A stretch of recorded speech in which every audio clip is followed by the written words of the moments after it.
The purpose of our meeting and how it'll be structured tonight is really as a workshop. We want to allow the commissioners the opportunity to really ask their questions about the application itself and also relate those questions and relate the details of the application and the presentation to the standards that exist. With that, I want to mention what those standards are. They come from the City Code, Title II, Chapter 8, and it's 2-8-12, which is review of applications for subdivision, re-subdivision, or consolidation. A, prior to review of any subdivision, re-subdivision, or consolidation pursuant to Title IV, Chapter 11, Subdivisions, Sections 1 through 3 of any landmark area, property, structure, or site in a district, council or its duly authorized committee shall request a report by the Commission regarding the effect of the proposed subdivision, re-subdivision, or consolidation on the landmark or district. Review by the Commission shall be advisory. Section B. The Commission shall review the application for subdivision, re-subdivision, or consolidation based on the following standards. 1. The design of the subdivision, re-subdivision, or consolidation shall A. Preserve, adaptively use, or otherwise protect the landmark or area, property, structure, site, or object in the district, and B, provide the location and design of new structures and objects that are visually compatible with the landmark or areas, properties, structures, sites, and objects in the district, and C, not result in blocking or otherwise obstructing, as viewed from a public street or public way, the critical features of the landmark or area, property, structure, site, or object in the district. D, preserve and protect the critical features of the streetscape associated with the landmark or area, property, structure, site, or object in the district. And E, not adversely affect traffic patterns, municipal services, adjacent property values, or the general harmony of the district. 2, alteration, construction, demolition, and relocation shall be consistent with Section 2-8-9. C, within 35 days of the request of the report by council or its duly authorized committee pursuant to subsection 2-8-12A, the Commission shall prepare written findings and by majority vote issue to the council or its duly authorized committee a recommendation on the suitability of creating the proposed subdivision, re-subdivision, or consolidation. D, based on the recommendations received by council or its duly authorized committee, council shall consider whether the proposed subdivision, re-subdivision, or consolidation is consistent with the standards provided in subsection 2-8-12B. If council finds that the proposed subdivision, re-subdivision, or consolidation is not consistent with the standards provided in subsection 2-8-12B, the council may deny the application for subdivision, re-subdivision, or consolidation. In terms of how the process is going to proceed tonight, we'll start with the presentation by university staff. And at that, following the presentation, the commission members will ask questions about the presentation. I know everybody has a lot of questions developed, and I know I do. Following the question session by the commissioners, we're going to have public comment. I know there are several people that have signed up. And essentially the process that we will use for that is really similar to what the City Council does. Following that public comment, we're going to have a conversation amongst the commissioners. And essentially, everyone is welcome to stay for that, but our purpose in doing that is to really sort of review what we've heard via public comment, and then really compile a set of questions as a follow-up to the presentation and what we've heard this evening. And then following that, we'll adjourn. So with that, You might want to announce when will be the next meeting. oh, and thanks, Carlos. And the next meeting where we'll consider this is March 4th at 7 p.m., also in these chambers. So with that, Paul and Bonnie, are you ready to proceed with your presentation?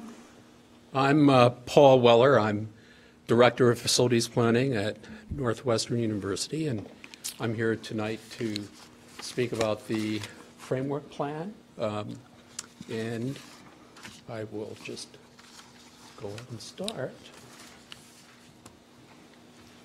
I wanted to at least give you some sense of the development of the campus since 1851, just very quickly, and you can see that there's been a substantial amount of construction. The old college, for example, some of the North Quads, and the James Gamble Rogers facilities, as well as, of course, buildings by Walter Netsch that were done back in the 60s, 70s. The lake fill is by far one of the most significant aspects of Northwestern's campus, and at least in terms of the development over the last 50 years, this was extremely significant in terms of providing for significant growth, and this was really in response to the expensive and very controversial matters related to property tax exemption. The university had been selling off properties. It was recognized that for future development there would be a need for territory, for land on which to further develop.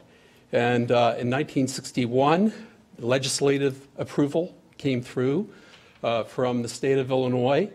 And in 1962, the landfill began.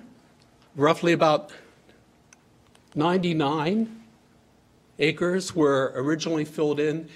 Subsequently, there was some additional landfill, and you can see just how dramatic this was, because originally the campus was stretched out along the lake, and this extended it into the lake area and increased the east to west dimension.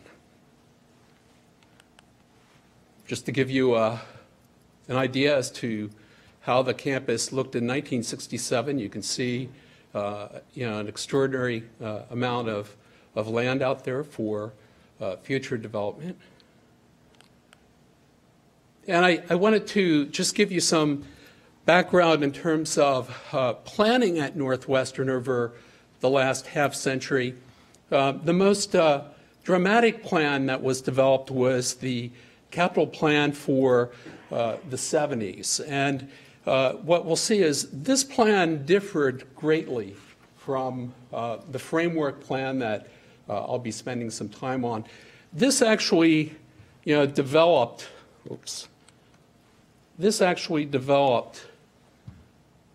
structures, some of which were built, some of which weren't. You can recognize some of them through here that were actually constructed. And in any event, those that were not actually constructed, per the drawings that were developed for this, maintained the character, of these buildings. These buildings were, as set forth, they were very specific to a school, a very specific use, and a specific design. And that's very different from what we see in the framework plan.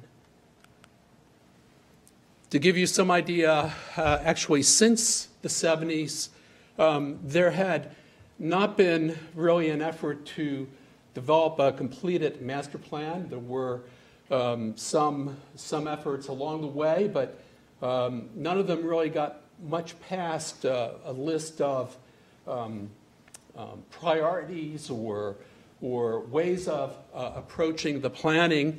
And in the case of when we got to roughly 2003, 2004, it was recognized that with the development, of the School of Music's new building, that we really needed to think more broadly about the southeast area of the campus.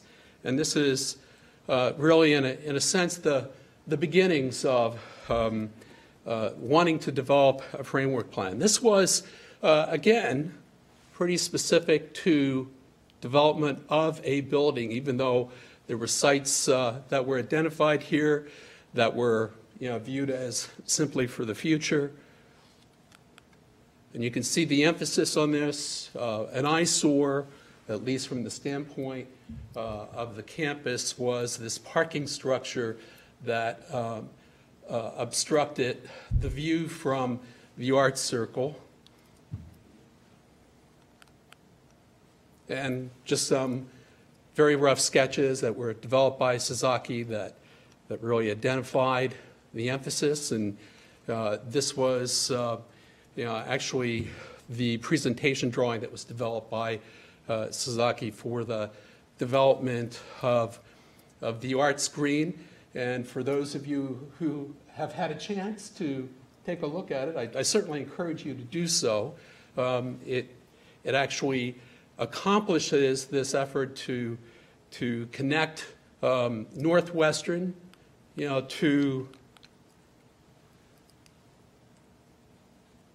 to Chicago in the distance, and in a sense a visual connection between the Evanston and the Chicago campuses. As a result of the development of a plan, a program for the School of Music and the Southeastern campus, it was recognized that there wasn't an understanding as to the way parts and pieces would fit together and how that piece would fit into the rest of the campus in terms of the potential for future development.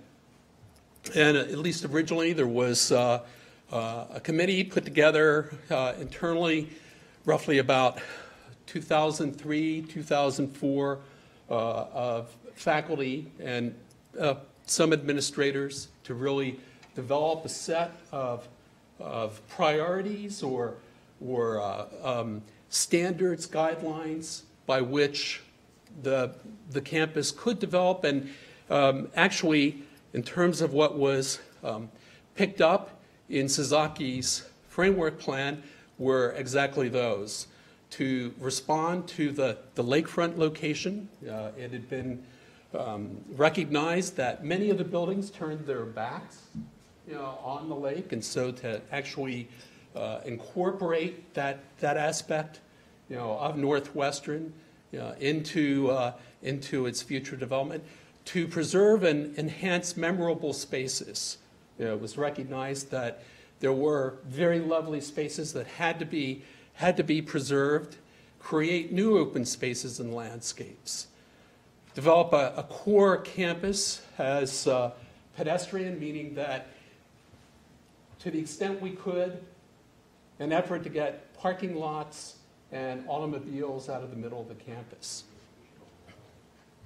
Developing a unifying central district to bridge north and south. The campus, this has been an ongoing concern about the way the campus is split and looking at ways by which we might actually bring those together. To acknowledge the historic character, preserve significant structures. New development should complement this character. In other words, beginning to think about the campus in terms of its historic context. Design sustainably and assess the zoning opportunities. Just to give you some idea, the important aspect of the plan is picking up on the historic crescent, which you can see these views from this view from this is probably from the 1950s is my guess, but in any event, the importance of that as a campus space. And what was developed was not just to recognize that original crescent, but actually look for a way to unify the campus towards the east. And the emphasis here really has been on identifying, as you can see in this image, identifying the green spaces, those that exist, as well as beginning to anticipate green spaces that could be developed. And of course, at this point, that part of the plan, had already been pretty well developed by Sasaki, and the intent then, putting that part of the campus development into context, of what might happen in the future.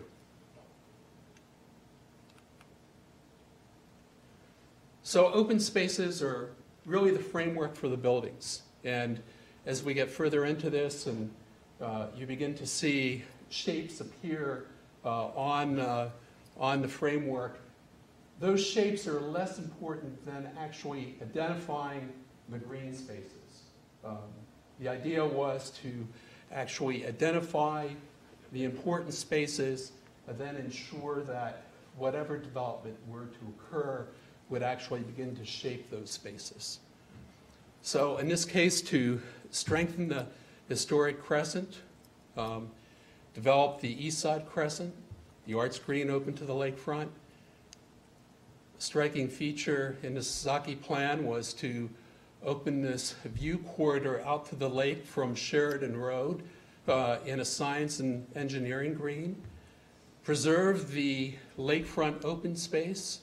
And I have to say that, in the discussions that occurred during the development of the framework plan, in terms of the campus community, it was recognized as a very important feature for Evanston, very broadly used by Evanston residents, but also it was viewed by students and faculty as a really significant feature that should be maintained and preserved. And finally, the pedestrian core of the campus, to the extent that we could, all this would wind up, really developing pedestrian walkways and so forth to really remove the parking lots from the middle of the campus, which, by the way, for those of you who have been on campus, the mid-campus green has been put into place. And of course, we're developing green spaces towards the northwest in conjunction with the new Kellogg building. And so as the development occurs through that area, really this helps to lay out the possibility for a series of green spaces, interconnected, that would go from essentially the southeast to the northeast.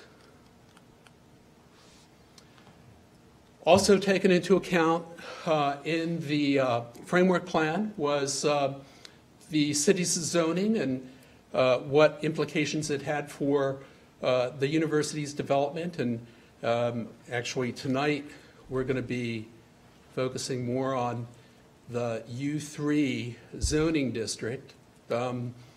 But certainly you can see some of the perimeter areas or areas that abut the campus, and in many cases through here largely owned by Northwestern, and the zoning restrictions that the university faces in terms of how those areas are used.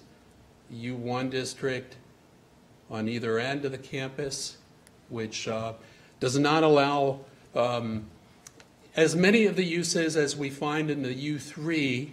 It also requires a lower building height, but nonetheless a location where, for example, student residence halls can be constructed, can be built, even though science laboratory research cannot be built.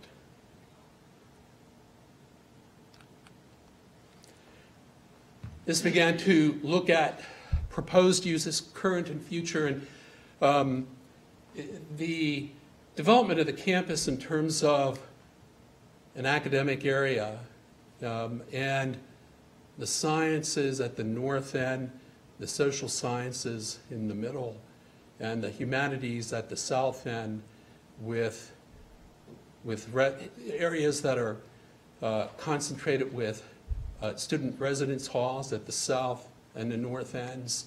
This was all pretty much in place by the mid-century, and in fact, with the plan of the 70s, the projection of the science facilities out this way and social sciences being constructed here, and the development of an arts complex, on the lake. Something else I want to point out is that one of the things that the framework plan calls for in order to eliminate parking lots in the middle of the campus, out around these lakefront locations, and at some point within the middle of the campus, towards Sheridan, concentration of parking in structured parking in 3 locations, 2 of which at this point are in place. The middle one was set forth as an underground parking structure that would actually be beneath facilities that might be developed there at some point in the future. Keep in mind, too, that the zoning requirements, actually include a certain number of parking spaces that we have to calculate. We're required to provide, maintain, a certain number of spaces, and that's really what drives a lot of the structured and parking development that you see on campus. In terms of potential development strategies and uses, of course, to the arts green with views of Chicago. We've done much to put that in place already. Development to reinforce the crescents, and the emphasis of that certainly has been through this zone and the development of buildings in that location. But also, to look at ways that the original crescent can be, I hesitate to use the word here, restored, but to have that kind of a feature put back into place. Half of it remains, but the other half at this point, is not very clearly identifiable. New residence halls for the north and south campuses identified in these locations. Development to create a science and engineering green, which would be through here, and at least this plan projected a number of buildings that would be constructed to the east. And the enhancement of Sheridan Road along the campus. Sheridan Road is viewed as, it's not just a main artery and corridor for use by the university, by university students, use it every day, but it's Northwestern's front door, and it's fully appreciated as that, and there's a strong interest in seeing that maintained, developed, to really enhance that corridor. Limiting the automobile access, especially to the campus, of course at the south end, and also at the north end, at some point to rethink access through this area of the campus. And of course the parking aggregated in the perimeter locations that I had previously spoken about. Now I have to emphasize that here again, as you see these shapes and so forth, these are not actual buildings. These were just viewed as a way in which development might happen, strategies in terms of how we could approach this. The emphasis really being on the green spaces.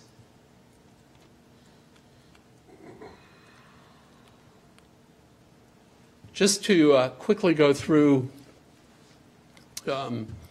we've done a number of renovations over the years on existing buildings, and some of these, of course, are historic buildings, and the Evanston Historic Preservation Commission, you, have actually provided awards to Northwestern, in recent years. And I'll run through just what some of these buildings are. Anime Swift was the first of what we've envisioned as being a series of historic buildings that will be completely renovated. Harris Hall, was the second. We also anticipate that buildings like Fisk Hall and the Music Administration Building and Lunt Hall, those are buildings that over the next decade we want to focus on. Just in terms of work that has occurred, especially in the South Quads, a number of them, and I'm just going through a few of the examples. 1856 Orrington Avenue, and much of this, of course, focuses on putting in handicapped access to it, as well as other more dramatic renovations that occur on the inside. This was Rogers House, and here you see the inside of this. 630 Emerson, again in the South Quads. And of course, 2122 Sheridan Road. This is the former Seabury Western, which there's been great effort in working on or maintaining the masonry, which was in very poor repair when the university acquired it. Also, in the areas west of Sheridan, 2601 Orrington Avenue, 629 Colfax, and 630 Dartmouth Place, and we can see that certainly over the next decade we would anticipate that there would be more work done to actually renovate some existing houses, improve them.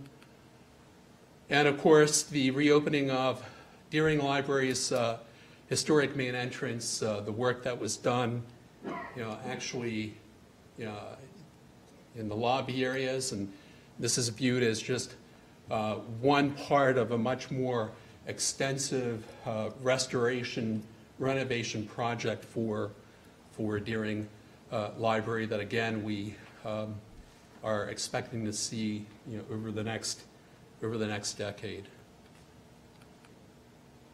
And with this, I'll turn it over to Bonnie Humphrey.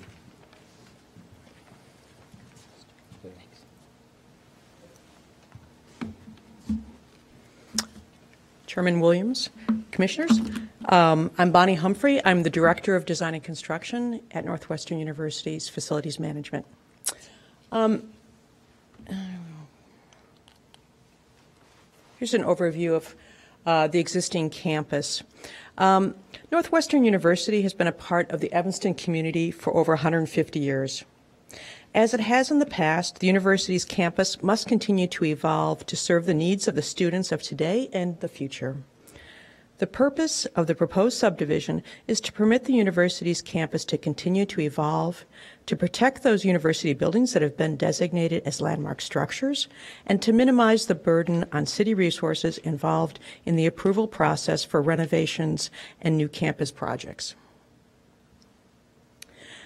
Several recent projects of the university are the North Campus parking garage and the renovation of Beta Theta Pi. The North Campus parking garage is located on the lakefront portion of the campus. However, it was subject to the review by the Preservation Commission because a small portion of the building's footprint crossed the property line of the original shoreline. Since the Historic Preservation Commission interprets the ordinance to allow their review over any project on a lot of record that contains a historic landmark, the North Campus parking garage was required to be subjected to the same level of scrutiny as the renovations of a historic landmark. In this drawing, the green is the North Campus parking garage. The property line is right here, and it kind of meanders through what had been the historic shoreline of the campus. And because part of that had been on the same lot of record as Pat and Jim, and some of the fraternities that are historic landmarks, although they were over 500 feet away and the structure was not visible from Sheridan Road, we were required to go to historic preservation.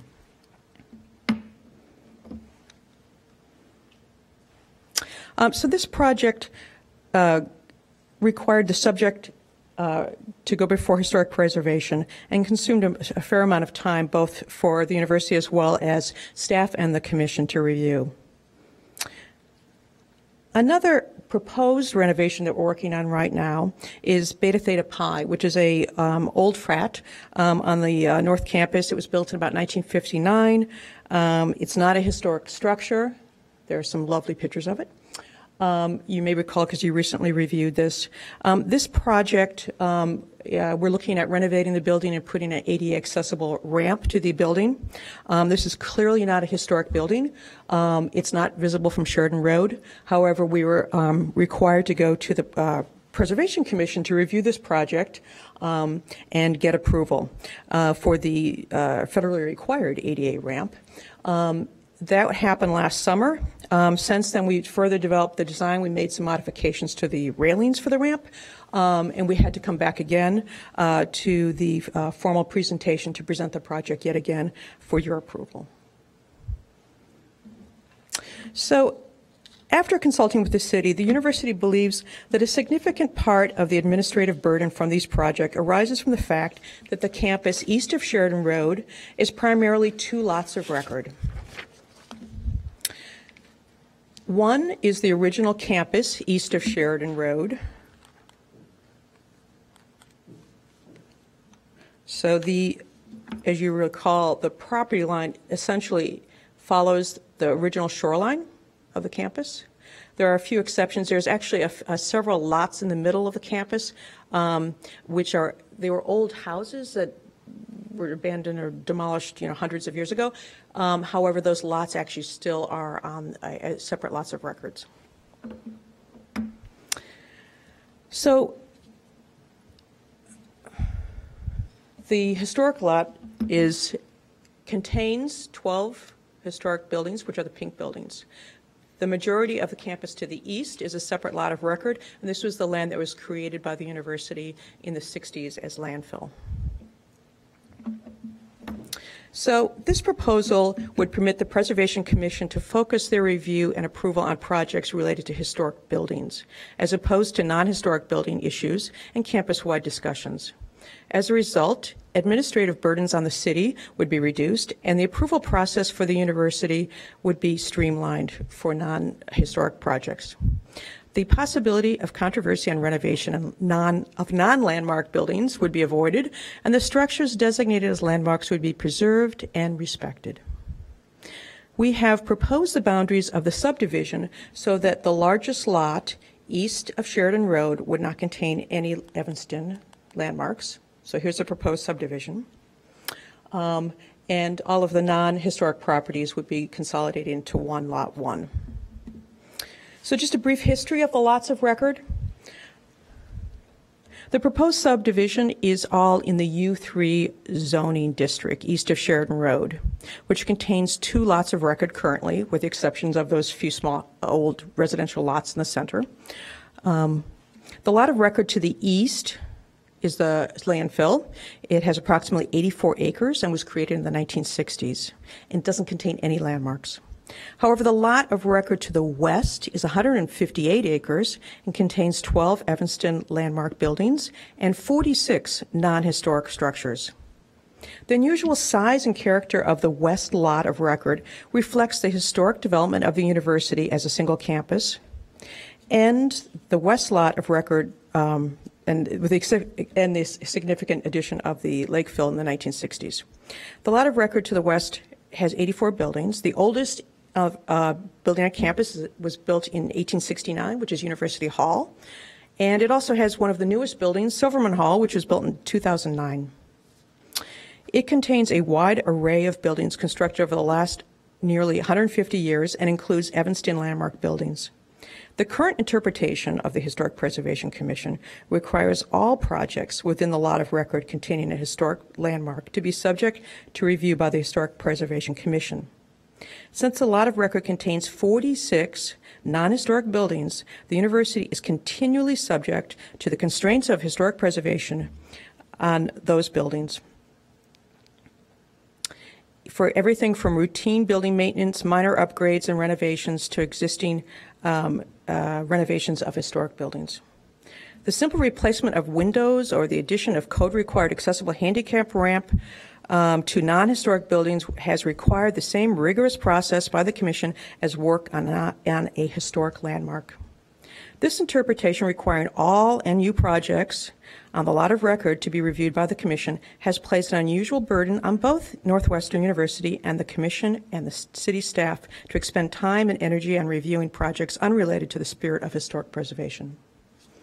To avoid issues related to this unique large configuration, each landmark building or several contiguous landmark buildings are proposed to be located in separate lots of record to eliminate the administrative burden of requiring all work done on non-historic buildings to be submitted for approval of the Historic Preservation Commission.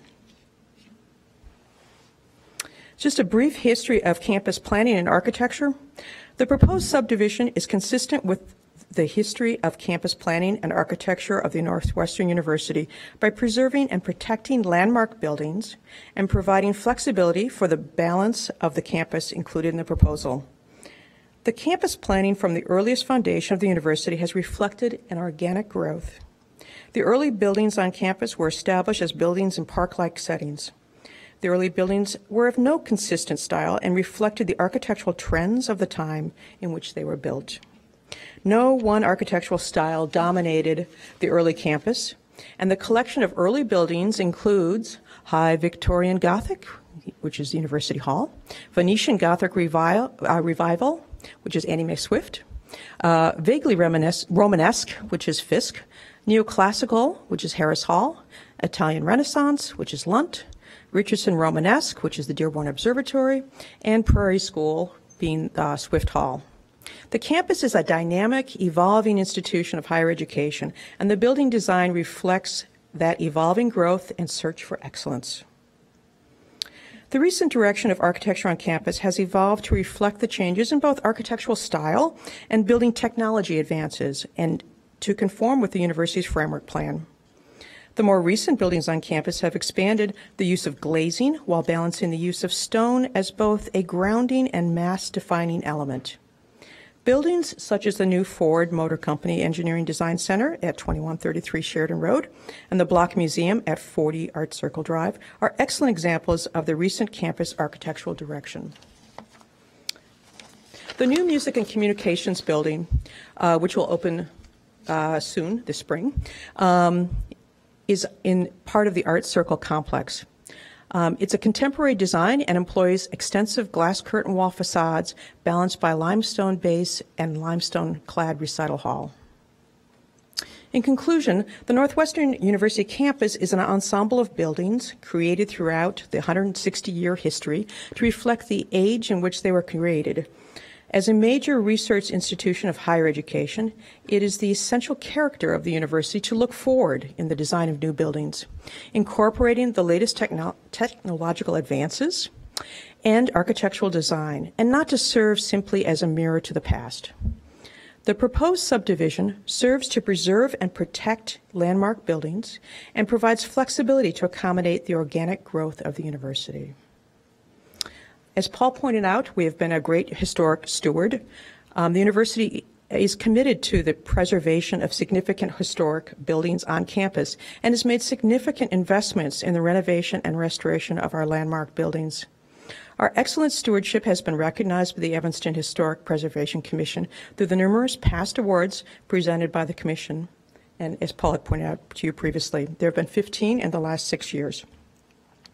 The proposed subdivision promotes the preservation of significant historic buildings on campus by creating lots of record that delineate the presence of those landmark buildings.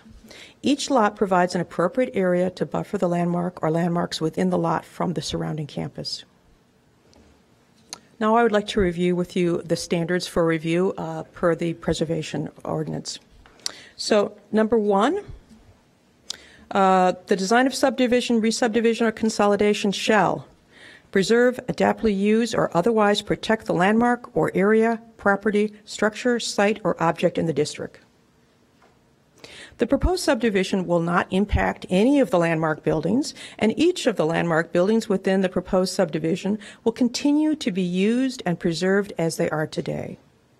Special consideration has been given to recognizing cohesive groups of landmarks and non-landmark buildings, such as the Fraternity Quad on the North Campus, by including them within the same lot of record. So this area here, we are preserved as a collection of buildings because we see that as an ensemble. It has some historic and some non-historic buildings, but it's a real neighborhood that we would like to preserve.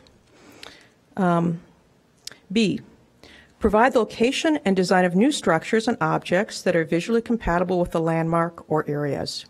Our response, there are no new structures contemplated on the new lot of record that contains historic landmark buildings. The only new structures, which is currently under consideration on the lot of record of the original campus, is the replacement of the residence hall at 560 Lincoln.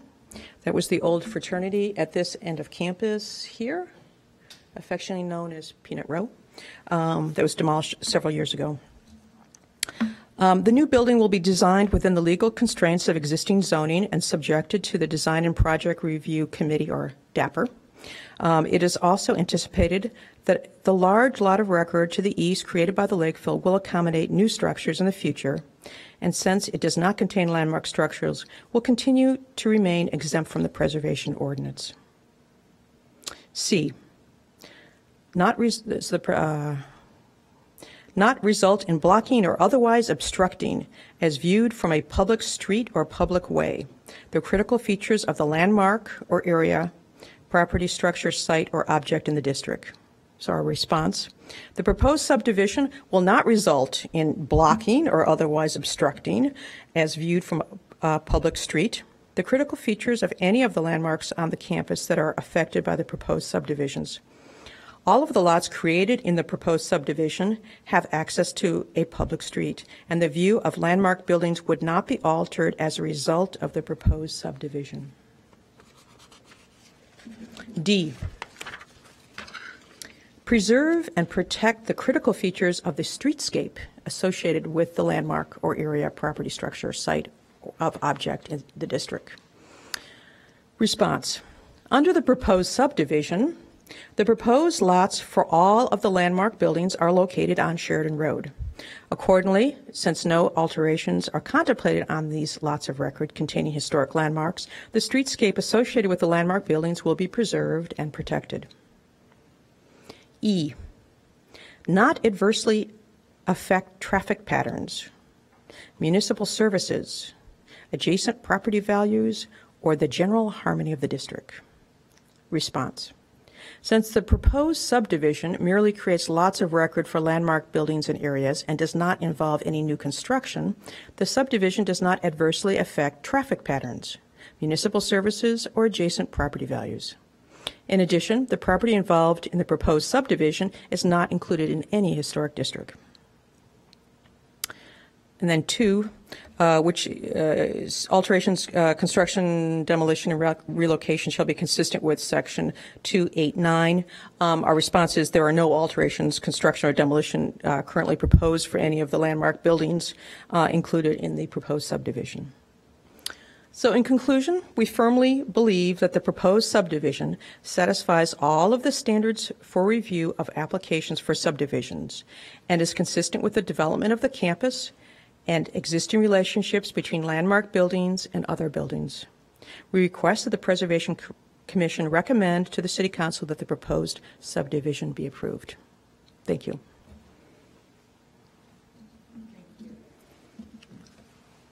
Thank you. Who would like to go first? Or I have a question to start with, if that's agreeable. The first thing that struck me in looking at this subdivision plan is the configuration of Lot 4.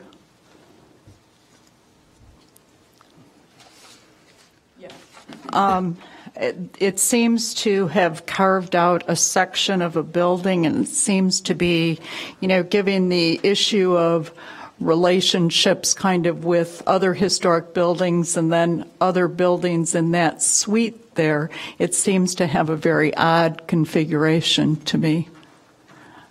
Is there a rationale for that one? Yeah, this is an odd part of campus. And if you will have noted in the framework plan, which is a 50-year plan. Yeah, I did notice that. I was going to have a follow-up on that one. Yeah, the framework plan actually contemplates actually moving this building, which is Lunt Hall, to a location here between Deering and Harris Hall to strengthen the historic crescent and put it in actually a little bit more sympathetic context. Lunt Hall is an odd building at the moment because it's actually at a kind of a funny angle. And that was because originally this building, which is Jacobs Center, was not there. And as Paul had noted in the original original campus plan, this was actually a crescent. So it's kind of an oddball right now. So part of it was, trying to recognize that we needed to preserve that. But certainly we anticipate in the future, not in the near future, but the ability to actually relocate that structure. Yeah, just a couple additional remarks on this, because I think you were also raising a concern about the way this is carved out. The fact is that if we were to do anything to the additions to Swift Hall, whether it's the one to the south Cressup or to the north, the annex, we would be here. We would have to come back, given the way this is set up, to do that, because the original building would be impacted, by anything we would do with that. It just seems to be more logical that it would be sort of squared off if you're looking at kind of the relationships with Sheridan Road. And you're talking about this area? Yeah. I mean, to me. Or at a minimum, maybe to include the building, the whole building? The whole building, yeah.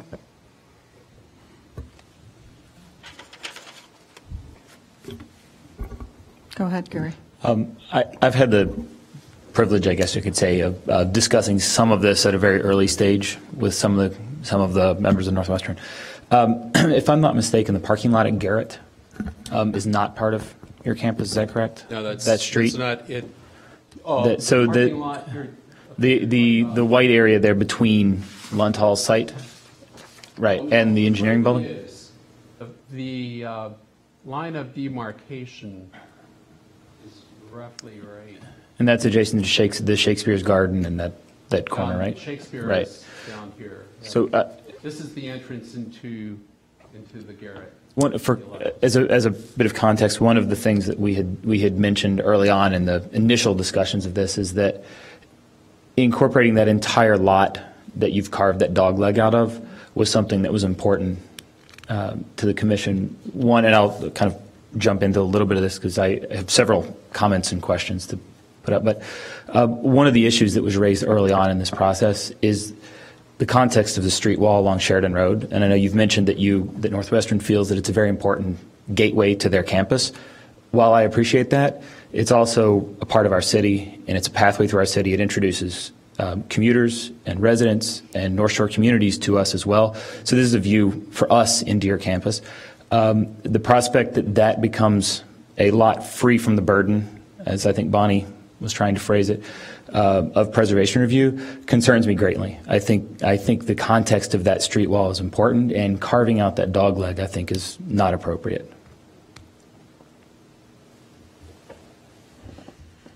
Something I'll just point out, about the way these properties align along here.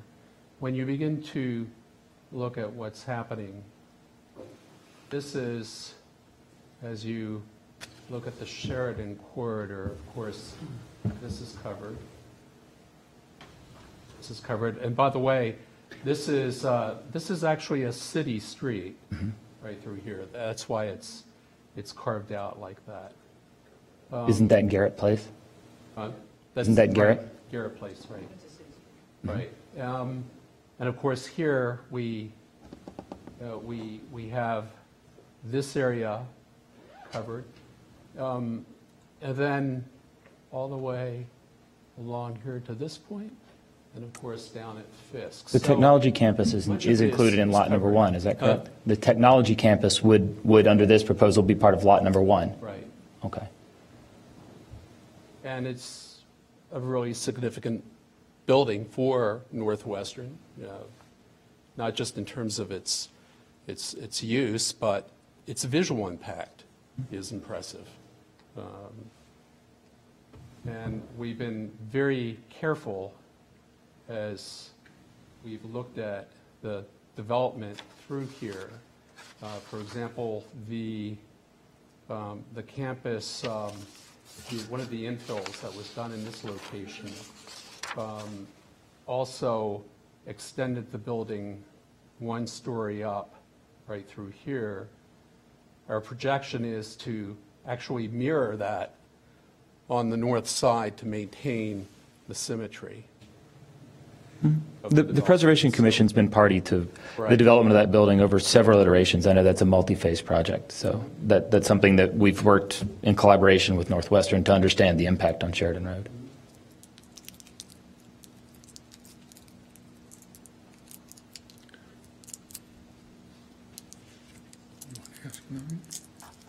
I have another question, and this relates to, you gave within the application and also certainly visually on the maps, you gave a very good recitation of the architectural history of the area, kind of between the landfill portion and the campus, or I guess what's really the original Lot 1, I guess.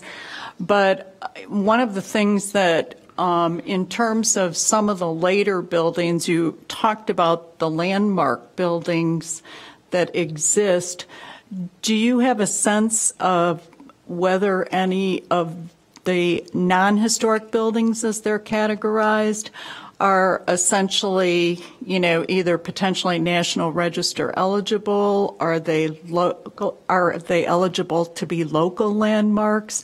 What is the sense of what those buildings are? Because it's sort of like the landmark piece is fixed, I guess, versus, sort of the changes over time that you spoke about and what may also be potentially eligible for landmarking. I hope that makes sense. The curious thing about this, and I think it's going to be one of those things that requires a lot of dialogue, and a lot of dialogue even within the campus is really, the recognition of the Walter Netsch buildings. Okay, so that's going to be, something that as those buildings age, and perhaps, as more people develop an appreciation for them, there's going to be really, a desire, I think, within the campus to see those maintained, or to the extent that they're adapted, to maintain the original character of them. Actually, if I might say something, I think that whether a building is landmarked or not doesn't influence how we approach renovation of buildings. For example, the Technological Institute. That is not an Evanston landmark building. It's not a national landmark building. We are not seeking landmark status. However, I think our work over the last 10, 15, 20 years on that building proves that we really are committed to that building from a stewardship perspective. And it's a fabulous building. And we have worked hard. A number of years ago, we actually renovated the plaza out front. I don't know if any of you remember that. And, we spent a lot of money to do what was right on that project, as well as all of the additions, which have been extremely sensitive. And it had nothing to do with it being a landmark building, because it's not a landmark building. So. I think I think one of the important things for us to remind you as well, and I think you made a couple of comments earlier that concerned me a little bit about the way the ordinance is applied to properties. This commission's charge is to be stewards of the history and evolution of our community, and that includes the landmark districts, which most, if not all of these, include a greater number of non-landmark structures, or quote-unquote non-contributing structures, which I think is the argument you're making for your lot. This commission treats them all as evolution of the history and the fabric of this community, and that's what makes this community stronger. So I think the argument you're trying to make is that your campus has evolved, and we have modern buildings, and we have technological innovation, and you have a drive to create a future campus for this community that will continue to grow, and we support that both on your campus and in our local communities. I don't think that's independent or bound to landmark status. I think it's a fair question. Your campus has been with us for 150 years and has undergone some significant urban development and construction, some of which probably is suitable for some kind of landmark recognition in terms of its evolution and its contribution to the community. But just to clarify, the U3 property that we're talking about right now is not in any historic district. I understand we do have that. properties across the street that are. I understand that. But this. Framing this in the context of how the ordinance is set, you've spoken as though the only reason these buildings come before has to do with their landmark status. That's not the intent of this ordinance. But that is how when the it comes ordinance to is that. written. Okay. And that is what is cited when we go to historic preservation, is because it's on the lot of record. That's what has been cited as the reason why we need to go to preservation. Okay.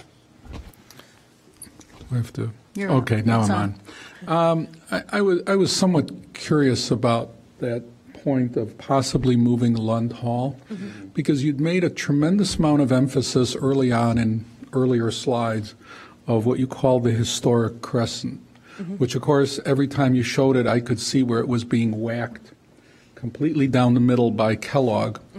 And yet there was already this master plan in place, as best I can tell, when Kellogg was designed and built. What, it was done before the Sasaki plan? Oh, yeah, yes. yeah, yeah. Oh, my. Okay. Yes. Yeah.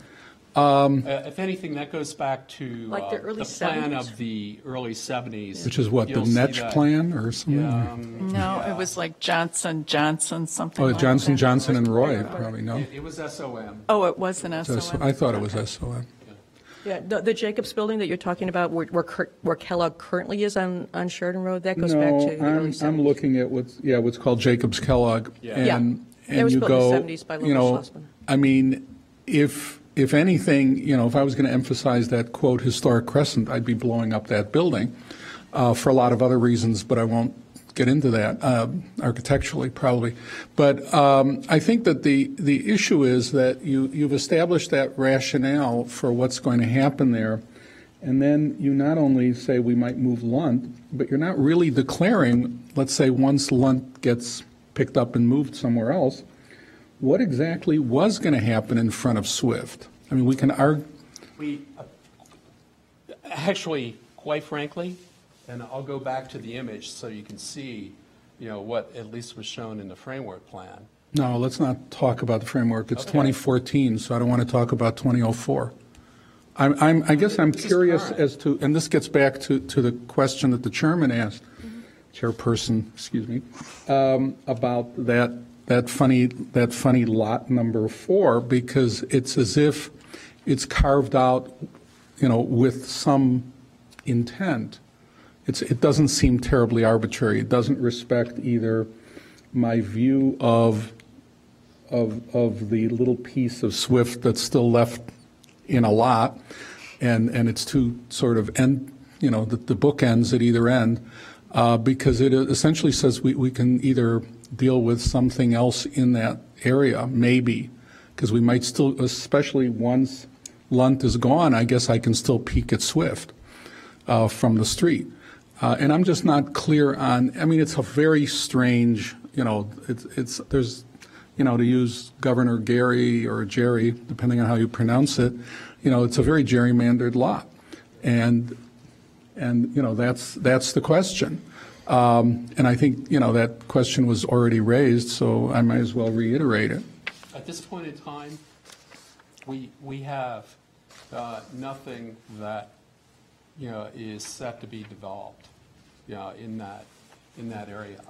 If you go back through the various types of plans that have been developed over the last half century, there actually was a large building that was slotted to go in here for the social sciences. What will happen is that Jacobs will be that building once Kellogg, for the most part, relocates out of it.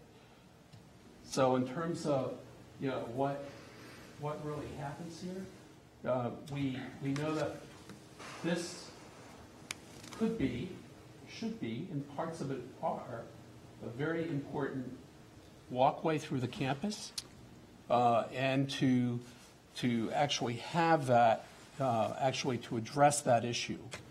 How that's done, we don't know. When it's done, we don't know. And that's why, the framework plan, which I know you're saying goes back to 2004, but if you look at these images, they've been updated to actually plug in the locations that have been developed that were originally shown, on that plan. But of course, we didn't know really what they would be. The one that we knew the most about was the music building. But other than that, we didn't know what the shapes of these would be. And you can see, building like that would be, this is identified as, building sites. Certainly, it was not envisioned in that shape. So that's the point of the framework plan, is that it really only identifies, the possibilities for future growth and development. It's not saying that this is going to happen. It's a question of, as the needs arise in different locations of the campus, how might we address those? And actually, it's out there as a public document. I think you refer to the framework plan. I think one of the things that we talked about, and this came up when we discussed the north parking garage as well, that particular site, and you earmarked it on one of your slides earlier, is one of the major outlying parking garages. You're trying to move all the parking to the outside, and you identified that as potentially an underground lot. So No. Yeah. Yes. No, Yeah. it was. I thought it was in front of the library that was going to be the underground. No. It's in that area. So if we were to extrapolate on what you're proposing in 30 years, Lunt moves down the street. That little dog leg of a lot gets developed as an underground parking garage that again straddles a property line. It seems to me that that's a relic once we come to a point where you're going to move Lunt. and we're going to discuss whether or not we delist that particular lot, which leaves open a very significant central campus with no oversight by the Preservation Commission, which I think is, for me, is disingenuous. I don't like the way that looks. I think that again, the continuity of that street wall and the integrity of the campus is something that we've valued, and I think you guys have been good stewards of. But I don't think that this proposal is quite as forthright about that stewardship as it should be. Well, if we had, 30 years from now, I won't be here. But part of this application says that you're supposed to be showing us what your development plans are, and you've acknowledged that there are none. This is just about relieving the burden of bureaucratic oversight. If that property in the future we wanted to change the boundaries to it, we would have to come back to you for approval. So that wouldn't go away. But it's an unbuildable lot at that point.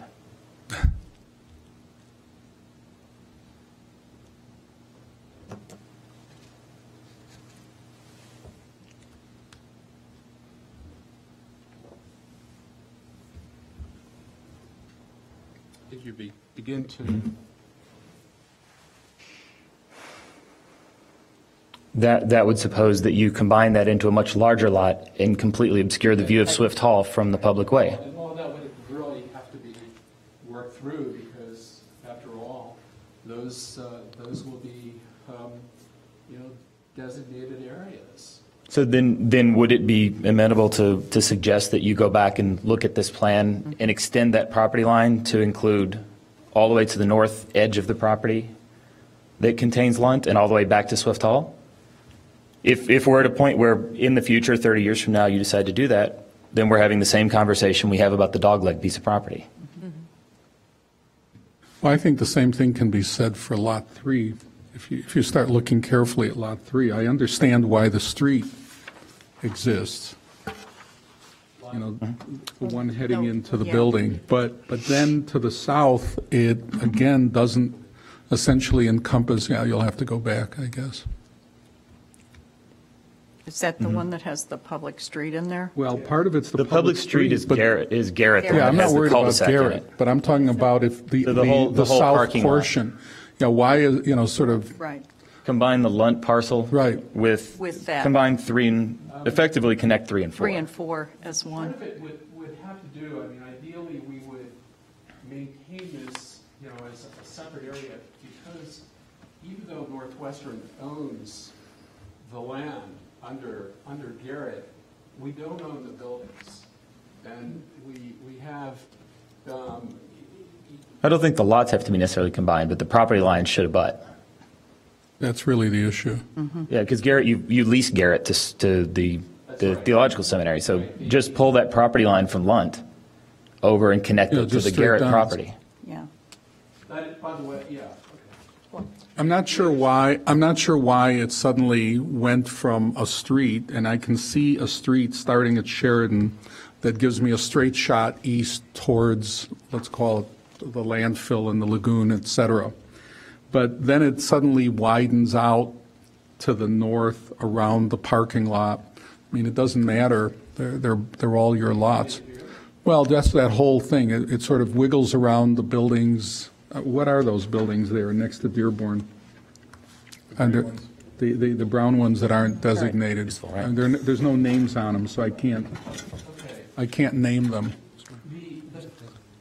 The intent here is River Pond, because this was a major access into the campus to access parking here. And in fact, what was happening was that cars would drive through the campus. So as you look at the framework plan, the intent is actually that as a campus access point, it would be best for that to go away. Do we know when? No. But just from the standpoint of the principles that we've laid out for developing a campus with a pedestrian character to it, where pedestrians can walk on across the campus without without having to be concerned about. Nothing we're talking about would preclude the campus from developing that way. Yeah. I mean, I think the simple solution is to bring that property line over to right there and include that entire parcel as the landmarked lot. Yeah. You're really trying to combine 3 and 4, Gary?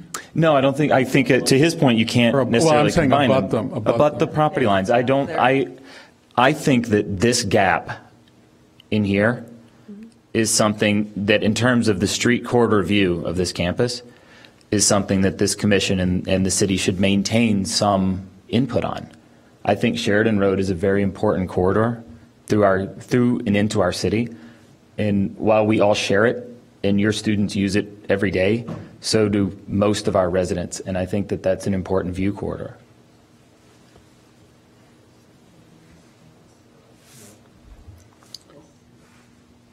Hi. I just have a problem with this. Maybe I'm supposed to ask questions, so I'll just make this statement question.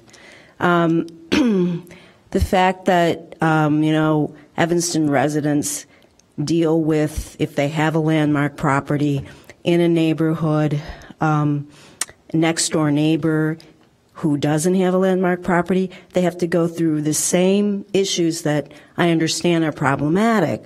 If they're changing a window, adding a dormer, they are subject to the same issues that you basically are trying to get away from because they're problematic for, whether you want to think that preservation is getting in the way of how you go about making decisions, but it just doesn't seem fair. So, having said that, as you subdivide all the landmark buildings from the context in which they sit, which we understand has developed over time, different kinds of buildings, traditional, modern, they're all sort of next to each other, well planned or not.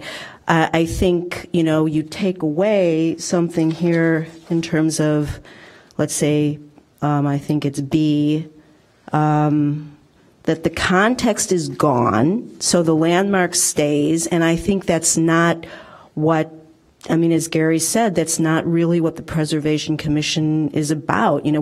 We're trying really to deal with both historic buildings in a neighborhood with other buildings so they can all be compatible.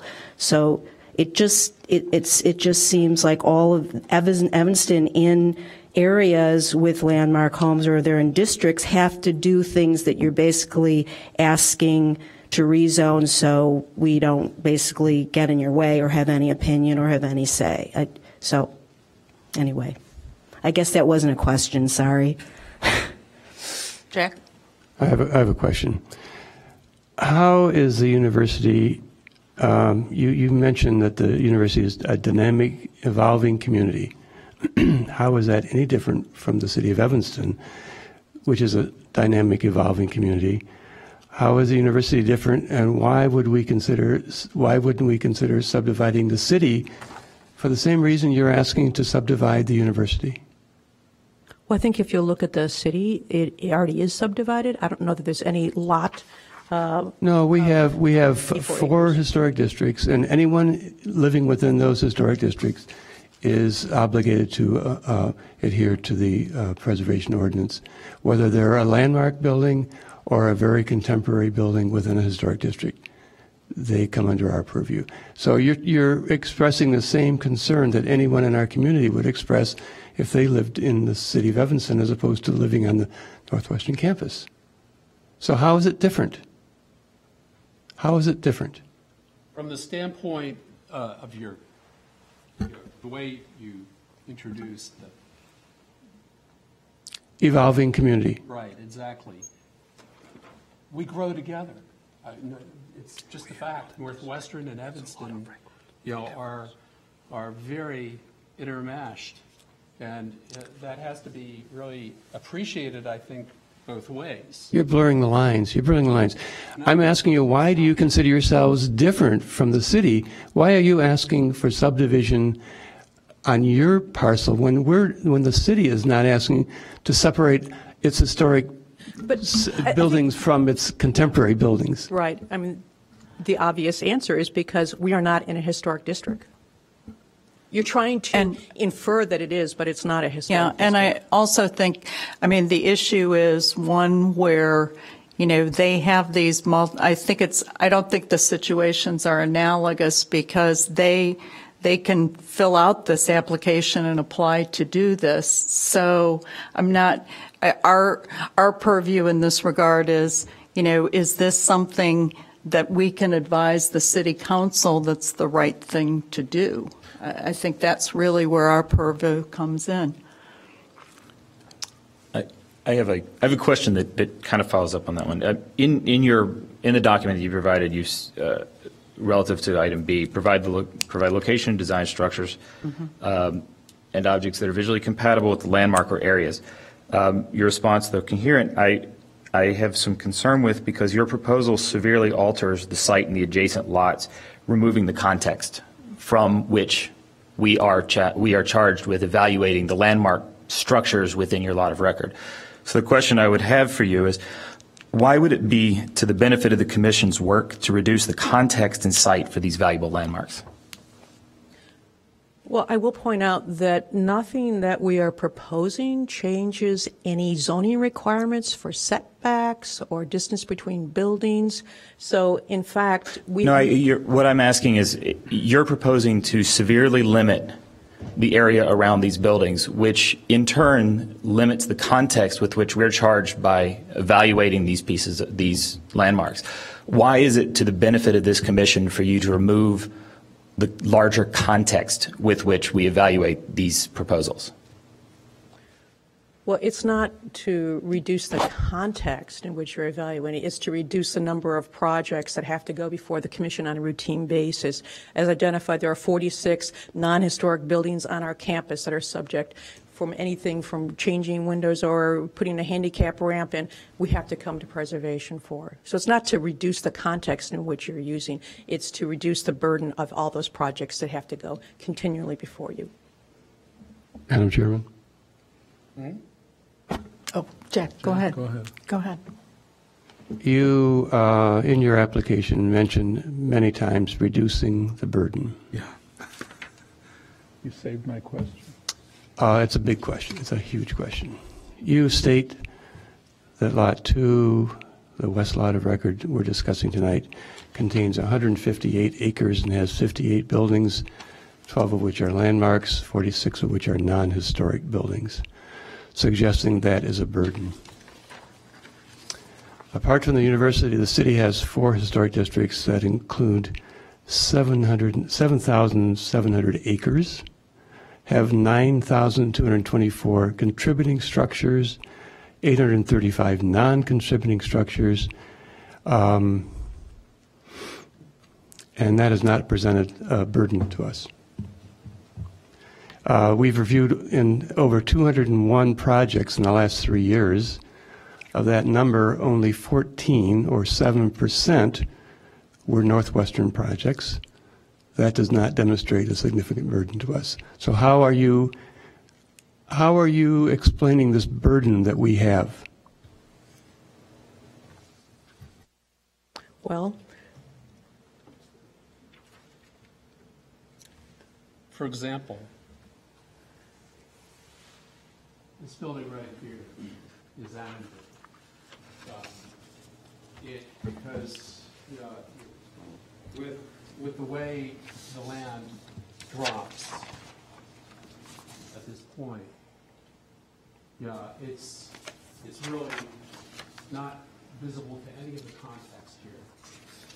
Anything that we do on the exterior of that, got to review. It's not a historic building.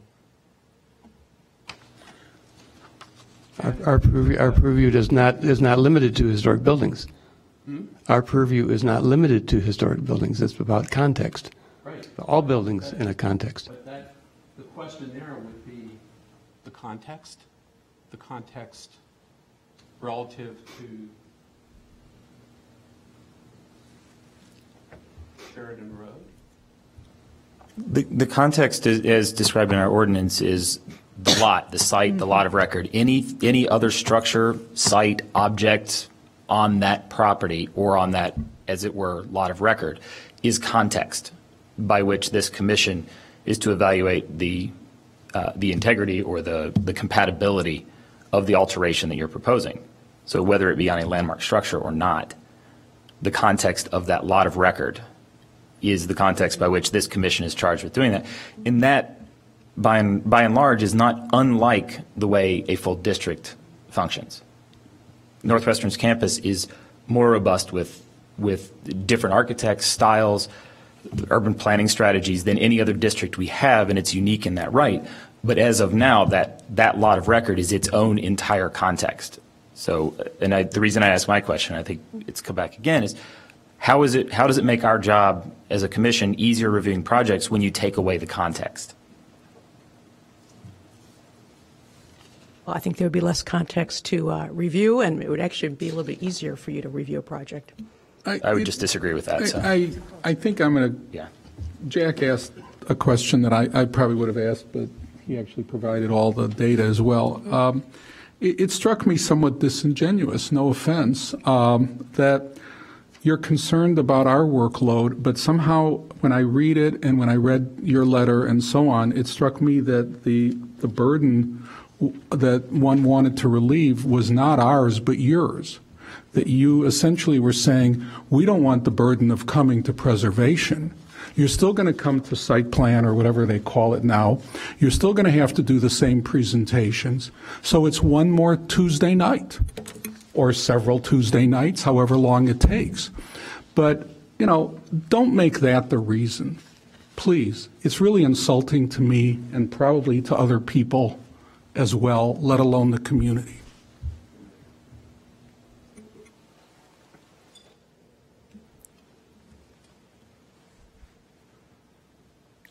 May I ask another question? There's landmark buildings, and let's talk about historic buildings. And I don't know where this all falls within it. But, one of the things that actually came up, and then architecturally significant buildings, and I don't know how many are ever recorded or not. Little by little, a lot of these buildings, even, I'm not even going to talk about Tech Institute, but we can even talk about Walter Netsch's library. At some point, that's a 50-year-old building. There's a lot of 50-year-old buildings that are already historic landmarks, architectural landmarks. Some people, whether now or some future point, are going to also say that's a significant building. There was a significant building that I think was actually an architectural award winner that was knocked down, which was the old observatory that Netsch did that used to sit, that you could see. When I'd get on Lakeshore Drive at the Loop, I could see that building, and it's gone, which makes me wonder about all those that aren't yet designated, let alone those that are designated, so that, when I said, let's get rid of the present Kellogg, right, it's not going to stop somebody from doing it, and yet somebody one day will say that was a wonderful building by DeStefano and whatever else. Who cares? But there's a lot of these buildings, and when little by little some of those buildings on this campus that are not yet designated may in fact, I don't know whether Northwestern will come and say we'd like them designated, but somebody will. And so when we talk about separating out some of these buildings as if they don't count because they're not historic yet or they're not, in the district, that's really making some judgments that neither I or you know about in terms of both how people will view some of these buildings. And what will that occur, as Gary said, the context are all of these buildings. So that the context of, the Skidmore Library becomes important to the buildings around it. It's not just Deering. It's not just Tech. I'm curious, and then I'll ask that, and then I'll stop. Are the buildings just east of what you call Lot 2, those other, I'm assuming those are what, dorms? No, Lot 2, over on the north end. That's off Lincoln. Yeah, what are those 4 buildings? Those are existing dorms. Most of them were Okay, built why in- aren't they included with the other dorms or fraternity houses? I think everyone on the commission would agree they're not of the same architectural character. They are built, the last one was built in, I think, 2004 by Solomon Cordell Benz. I mean, you can even see by looking at the footprint, they're very different massing and a very different character. The one that looks like a donut was built in late 50s, early 60s. It's very massive. It doesn't look like the character of the Hornbostel fraternities along Sheridan Right, Road, but we which can was say that fantastic. about the dorms at the south end when you come around Sheridan Road and there's those 2 things. I think that was either Nagel Hartray or whoever. You know, do we say that those don't matter because those were built in the I think you raise an this century? interesting question, and certainly as an architect, that is an interesting question. 50 years from now, what will people be looking back and respecting? But using your argument, you would have purview over everything in the city of Evanston, because any building at some point in time might become a historic landmark based on the view of a future person looking at the building. Maybe they would respect a building that was, done just last week. So maybe you should preserve that as well. I think that's a stretch. Well, I think that the city of Evanston and the state of Illinois and many good people have worked very hard to identify the valuable districts in this community. Right. And we've done a great job researching them and inventorying these things and being good stewards of them. I think you're right. There may be areas of Evanston that we someday some commission may propose to expand into, but to that argument, what you're proposing to do right now is take away the opportunity for that integrity to remain on your campus by dividing this into very small lots along Sheridan Road and saying that you don't believe that there is enough context or potential to salvage and maintain that as an overall context. Madam Chairman, Yeah. Oh, go ahead. I have 2 comments relating to this very issue. One is a general one, and one addresses specifically Standard D. You say in your application that the quote, the campus is an ensemble of buildings created, quote, over time. You go on to defend your application to subdivide by saying that the university needs to look forward to the design of new buildings. How have we prevented that? We've consistently approved, without much debate, many of your contemporary buildings, including Crow Hall and the Ford Design Center. The Visitor Center was a notable exception for many reasons. By isolating contemporary buildings to subdivisions not under our review, you risk preventing important existing buildings like Tech Institute, for example, designed in 1942 by Hollywood and Root with decorative work by Edgar Miller, from future landmarking. History does not stand still in preservation. And I want to just go back to addressing Standard D. Standard D is about preserving and protecting the critical features of the streetscape. Under the proposed subdivision, the streetscape associated with the landmark buildings will be preserved, you say in your letter. The current streetscape on Sheridan Road is an interesting mix of old and new buildings. How would isolating only historic buildings to a lot of record protect critical features of the streetscape or district? For example, this Standard 2 is designed to allow for a variety of architectural styles as opposed to a time capsule view. The contemporary 1981 East Fairchild Residential College that you allude to at the end of Hinman, between Lot 5 and 6, you've isolated it, forms a visual gateway to the campus, a possible future landmark. Should it be excluded by subdivision? Question. So I'm sorry, what is your question? Question is, why would that contemporary building, why should that today's contemporary building be excluded from future landmark status or future context of the street wall of Sheridan Road on the south end of your campus? Well, I think I'll point out that landmark status has nothing to do about what lot it is on? I mean, I assume you probably, Carlos, would know what it requires to get a building landmarked, and I assume that a building can be landmarked even though it's not on a lot of record that has an existing landmark building.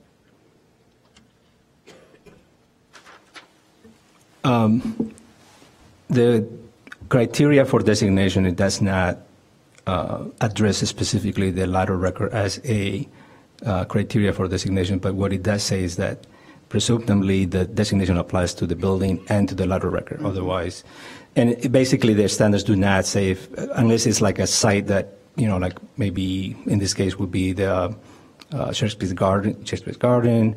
We have the Rose Garden. We have some objects as well in places, but in general, it does not focus on lateral records. So, Carlos, if some future generation decides that the Fairchild Dormitory that you're talking about, designed by Nagel Hartray in 1982, is warrants a landmark, Evanston landmark, 50 years from now, nothing that we're doing today would prevent that from happening, correct?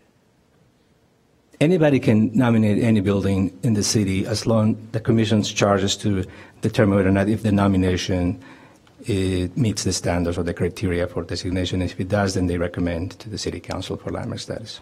But is anything proposed in the current subdivision? Would anything prevent that from happening 50 years from now? I don't think so. Wait. Okay.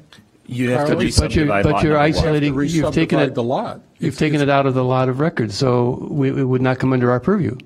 No, but I think what I'm trying to say is that if you, for instance, have the lateral records as proposed, and in the future somebody would like to nominate a building within a lateral record, like within Lot 1, no one is prevented from applying for landmark designation for any building in Lot 1. Let me ask for a clarification. I apologize. If you're saying that it also applies to the lot, then if I designate, let's pick, what is it, Fairchild Dorms? Okay, I didn't even know the name of them.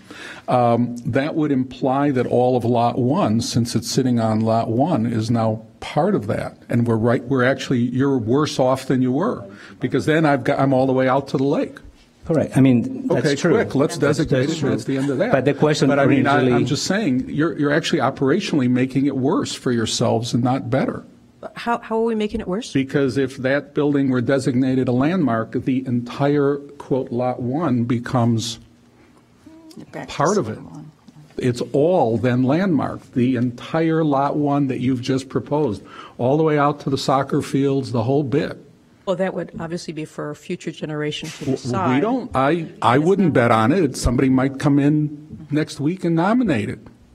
I'm not proposing anybody do it, and I suspect you'll fight it tooth and nail, but I'm just saying, technically speaking, it can be done. That's what you basically said, right? If the ordinance does not change, that's correct. I think I think the important piece that I hear in this part of the discussion is that there are buildings on campus that you guys have been good stewards of that are not, in someone's opinion, particularly good buildings. I think the dormitory you talked about, the donut-shaped dormitory building, if I'm not mistaken, the Preservation Commission gave that building an award after there was some remodeling done to the courtyard.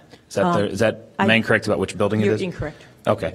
But there have been several projects done on non-landmark buildings that the Preservation Commission has recognized as being sensitive additions or alterations. But I think the issue that came up that I think is important here is that there are several buildings that maybe today are not considered landmarks by yourselves or by the commission or by the powers that be that decide what are landmarks. But the potential is there, especially in what currently is the lot of record that we're talking about.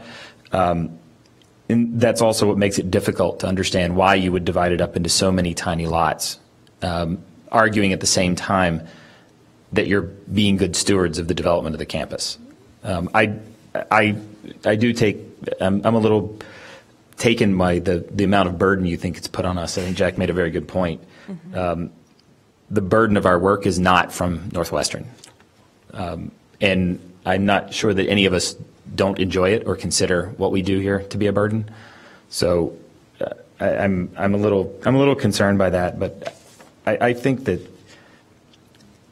I still have taken issue with the removal of the context. And I think when we talk about the street wall, I think we talk about the context of the lot.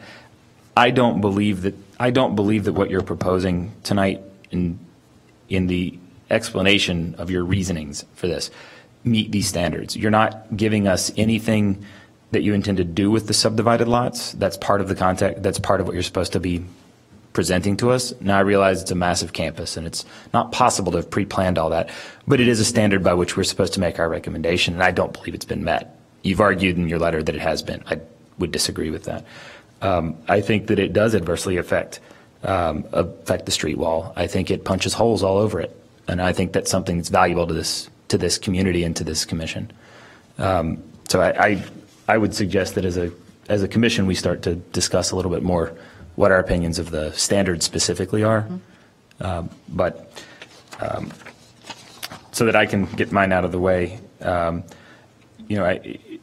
Standard A, I think you're disturbing the integrity of the historic plan by dividing it this way. I think I mentioned B before, that I don't agree with your explanation of B and how that's met. I think that standard C, which refers to the blocking or otherwise obstructing views, I think in a number of these situations, specifically the Lunt Hall property, I think the way that's doglegged, I think it does in fact affect the views. And I would remind you that one of the reasons that north parking garage came before us is because it's also visible from the lake, which is a public way, and from Lincoln, which is a public way. And under D, to preserve and protect the critical features of the streetscape, clearly I said before I don't believe that's compliant. Alterations, construction, demolition, reconstruction, you haven't given us any indication of what you intend to put back on these properties, so I don't believe that you've met the standard for the subdivision in that regard. So, does anyone else have any questions about the application vis-a-vis the standards? Sure, I do. Standard A, preserve, adaptively reuse, or otherwise protect the landmark area, property, structure, site, or object in the district. Proposed subdivision, and you say in your presentation, proposed subdivision will not impact any of the landmark buildings. You choose to focus on the landmark buildings when the standard goes far beyond that to include a larger view, area, site, or district. How can you isolate your landmarks from the physical and visual context in which they exist? The standard goes far beyond individual buildings and is intended to specifically address context. That word keeps coming up tonight, doesn't it? For example, the historic Shakespeare Garden in Lot 3 can be fully experienced even in the shadow of the Ford Design Center, which we approved, to the west, and the Tech Institute to the north. So Standard A, you're trying to isolate historic properties, and in fact, you don't need to. They can coexist. Amy or Tim or Scott, do you have any specific questions? We haven't heard from you tonight. I had some specific questions about Lot 5 and Lot 6. The boundaries that's created on those, while not as drastic as the one noted on Lot 4, are kind of problematic in my mind in that they abut the buildings that you're seeking to protect pretty tightly. I would specifically point out the jog that happens in that line between Annie Mae Swift and University Hall, in that, a building could be plopped right in between the two. It completely disrupts the context of those buildings, and I kind of see it all along the back side of that Lot 5 to the east. And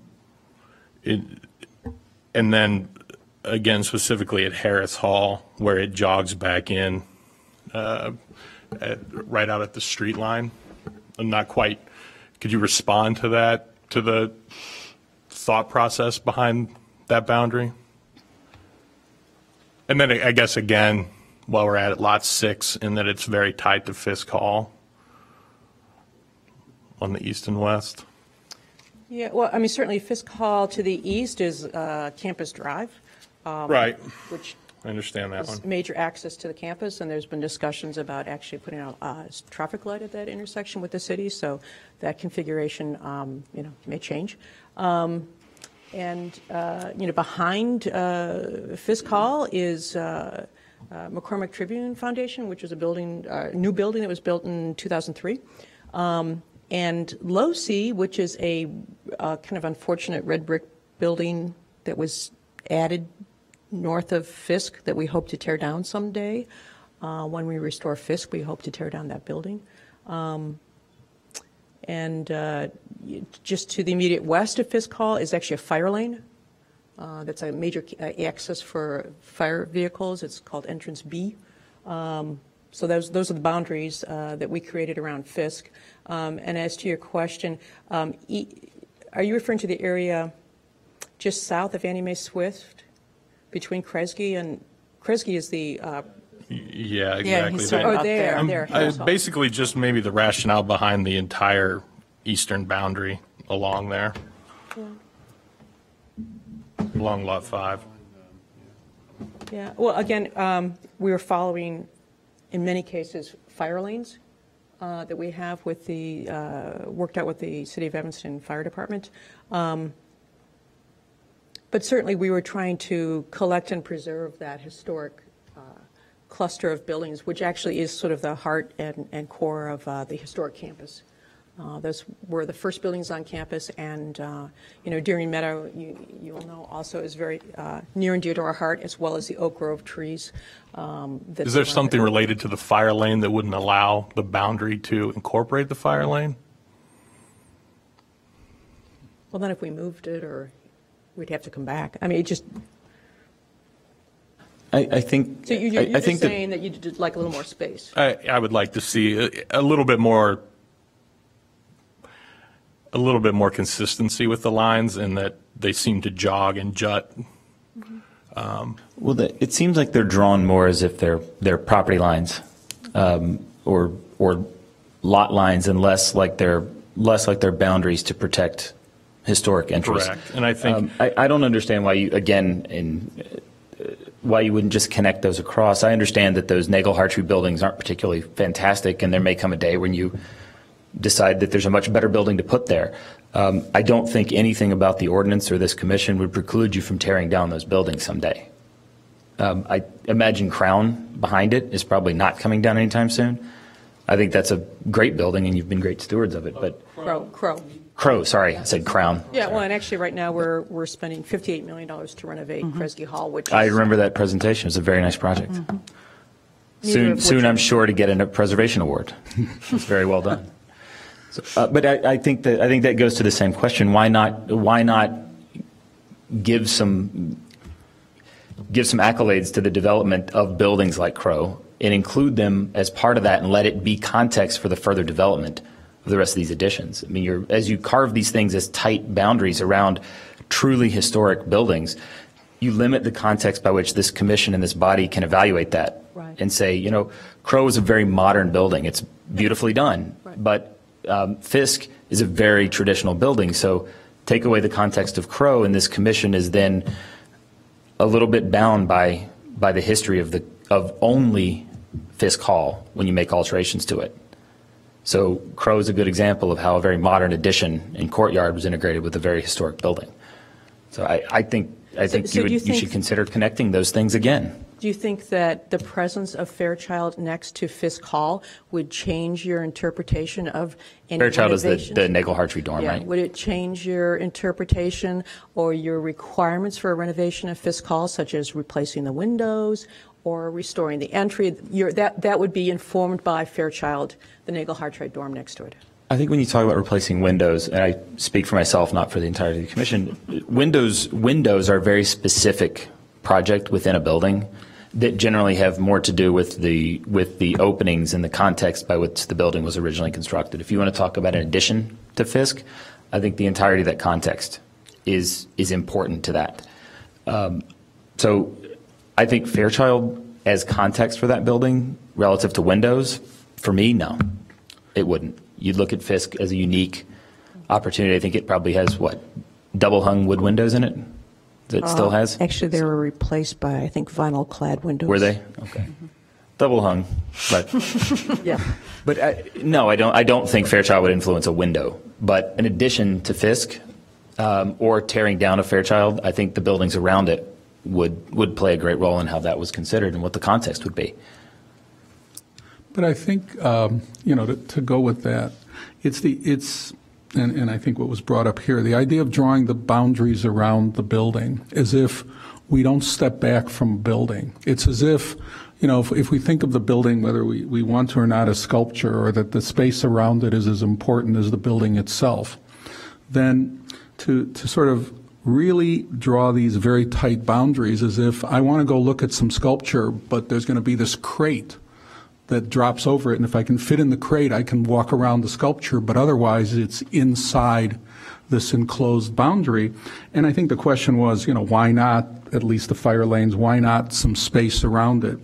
I mean, that boundary looks so tight, I'm not even sure that if it was on a normal lot being somewhere else in Evanston, you would even meet the required setbacks and zoning guidelines of that building. This is, drawn as tightly as you can around Fisk, and you kind of implied, well, behind it is one building that's kind of 03 and another one we'd like to tear down. But that building, ironically, offers some context and vice versa. And yes, Fairchild offers some context to Fisk. Whether good or bad, I would like to believe that the architects who did Fairchild thought about, when they were doing it, the building behind it as well as the building to the east and the building to the west. I can call them up and ask, but I'm not planning to. I think, and that's true of the others. And I think, what was brought up about Lot 5, it's the same thing. It's like, let's just draw this thing as close as we can without the surveyor having to climb into the wall of the building when he lays out this lot. I mean, you couldn't have gotten any closer. No, that's it. I guess one of the questions I had, and this is perhaps more visionary and relates to kind of the campus framework plan, and one of the stated goals in there is really the enhancement of Sheridan Road going forward. And I guess I wanted to get a sense, and this sort of relates to what a couple of other folks said, how you view this as affecting that making sure that Sheridan Road is enhanced as part of that plan and on an ongoing basis. I guess I'm looking for sort of the vision there. Well, the subdivision itself doesn't do anything to change the experience along Sheridan Road. There's nothing proposed here that would change that experience. As far as the framework plan, maybe Paul can speak to strengthening of the Sheridan Road corridor.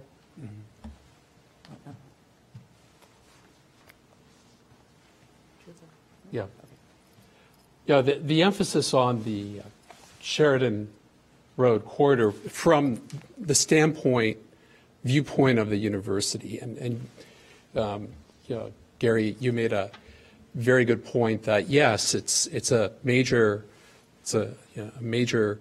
arterieway for Evanston and for the region and certainly from those traveling from the city to the North Shore and vice versa.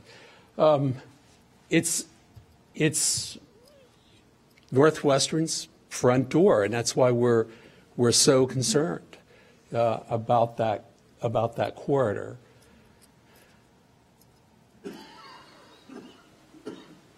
In terms of what we want to see happen, I think it was on one of the other slides. Move it forward. Forward? Yeah. If you look at the framework plan, one of the concepts in the 50-year framework plan is to actually, there's a bunch of tennis courts on the west side of Sheridan Road. It's the third bullet from the bottom.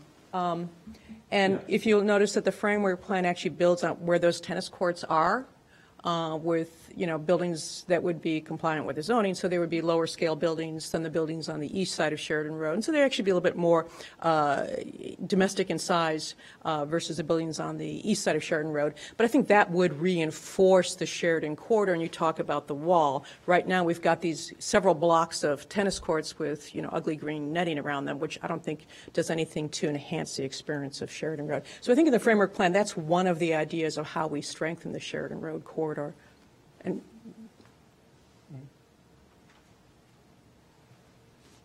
I think we had hesitated to talk about the properties off of this parcel, but I think now that you've opened the door to that one, that therein lies my biggest concern about poking, as I've said a couple of times, poking holes in the street wall. You're in this particular drawing and in some of the early discussions we had relative to the north parking garage again and future development, even developing those as mid-rise dormitory buildings, 2-3 stories, those are much closer to the street and the curb than the residential houses that are over there. I think there's talk about moving the houses back. That creates a physical wall along Sheridan Road. And by opening up, for example, the lot at Lund Hall, the way you have proposed it, you've left open the opportunity to construct something as massive there as bigger than Kellogg, almost as big as Tech on the street wall there. As of right, I think zoning permits you to go probably as close as the Ford Engineering Building goes, maybe as Tech. I don't know. I don't know what the zoning setbacks are there, but that's something that I think the Preservation Commission is concerned with. I think the city as a whole would be concerned with what the development of that corridor is, in the fact that it is all Northwestern's campus, but that artery runs through it, is something that I think needs to remain a collaborative effort. I think it's very important that that remains a collaborative effort as it goes forward. Much of it, first of all, I mean, the street itself is controlled by the city. So in terms of what happens, in the parkway areas and the like, it's actually controlled by the city. In terms of when you look at both a combination of the zoning and also what's within the historic district, you'll see these are that, this is, and plus you wind up with parcels through here that define that area. The commission will have quite a say in terms of how this area winds up being developed or modified or enhanced. We would hope that it's an enhancement. That's our goal.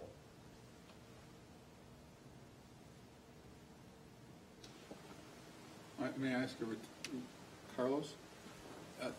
The transitional zoning area, T2, that's not in the historic district. So what say would the commission have over that? The boundaries are on there. They're hard to see.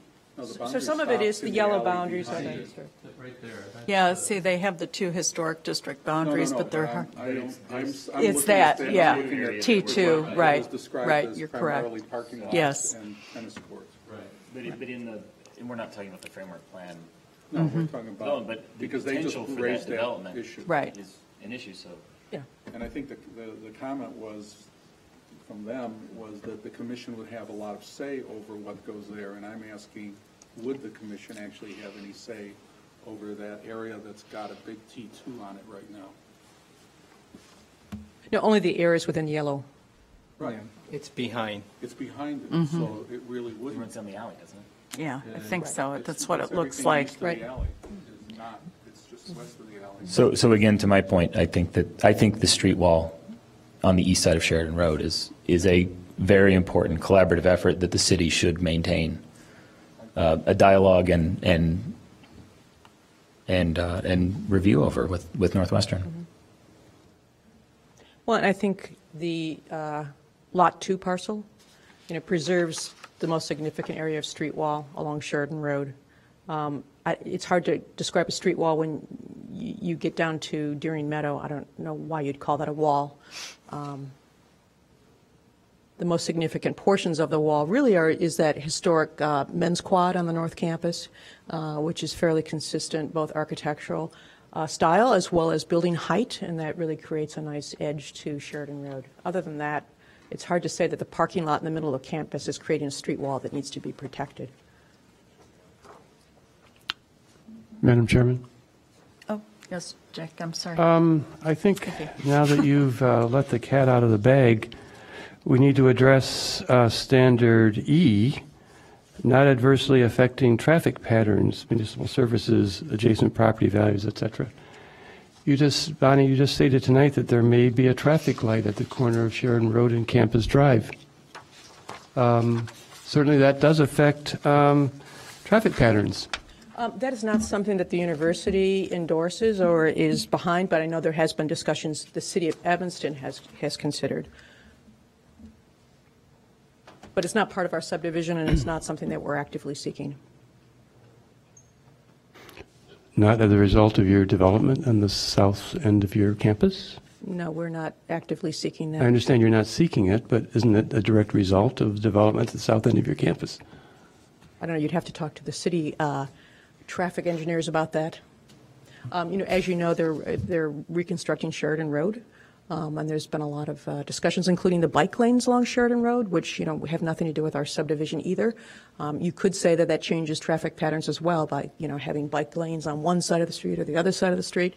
But I think that's kind of overreaching because it has nothing to do with our subdivision. Okay. It's just after 9 o'clock. Are there any last questions here? No?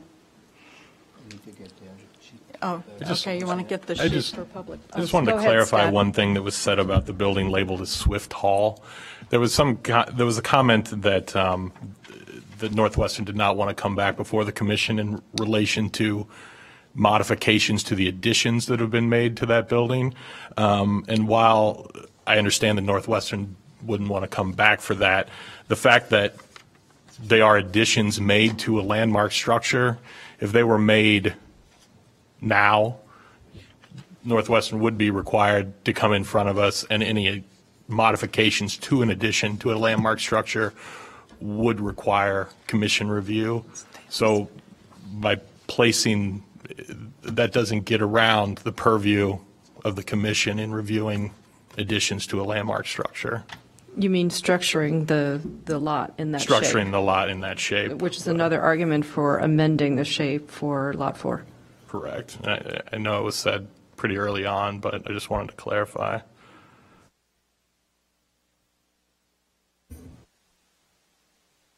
Sure, Mary.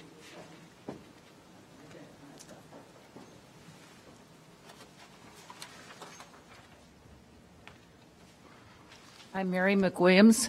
I'm an Associate Commissioner of the Preservation Commission. I have been an Associate Commissioner for a very long time. I also served on the Commission, served as Chair for 2 years.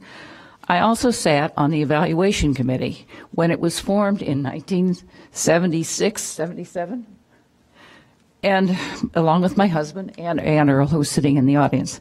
I was present when all these buildings were designated, specifically Swift Hall, on our designation form, and I brought the original worksheet that I have. Lists under the designation, under the form, lists the 1945 addition and the 1949 annex as part of the designation. So in fact, the whole building annex is a landmark, not just the main building itself. Okay. Thank you. Thank you, Mary. Are we ready for public comment? I noticed that Bonnie and Paul are on this list. I assume that you don't want. Okay, that's all right. The first person that's on here is Richard Weiland. And just as a reminder, 3 minutes, and I'll give you a warning at 15 seconds. So. Thank you. It should be no problem. Madam Chairman and Commissioners, good evening. My name is Richard Weiland. I live at 1012 Hinman Avenue. I'm Vice President of the Southeast Evanston Association, but this evening I'm speaking as an individual citizen and not as a representative of the association. Most of the points that I was going to make have been very well made by the commissioners already, and I'm not going to reiterate them. I want to thank the Planning Commission and the commissioners for its careful examination of the details and consequences of Northwestern's proposal, and for its reminding Northwestern that historic preservation is about more than landmarked buildings alone. I also want to thank the university for the giggle that it's given all of us in its statement that one of the principal purposes of the proposal was to minimize the burden on city resources. Campus buildings do not have to be landmarked to have a significant effect on the historic character of the area. With big impacts, they have big impacts when they are changed, removed, or added to. The unfortunate garage and visitor center that Northwestern is now creating along the shoreline is a vivid testimony to this fact and to Northwestern's apparent inability to understand the impact that it has on its neighbors and its surroundings. This is reinforced by the presentation this evening, in which every one of the vistas that was presented was from the center of the campus looking out, and none of them were from the community looking in. There is probably a subdivision of the campus that can simplify life for the city and for Northwestern without doing damage to the historic character of Evanston. However, an exclusive focus on landmark buildings and a disregard of the adjacent but unlandmarked areas equally deserving of protection and consideration totally misses the point of historic preservation. Thank you again for your careful consideration of the proposal and for the insights that you gave us this evening. Thank you. Next is Bob Rowley. Well, I signed the wrong document. Oh, okay. Oh, okay. All right. Thank you. Chris Reynolds. Is that? Alderman. From Northwestern. Oh, yes, I see that now. And Jane Grover. She's outside. Oh, did you want to speak? She may or may not. She'll get her chance. Oh, okay. All right. Thank you, Jane. Is there anyone else in the audience who would like? Brad, you want to step up?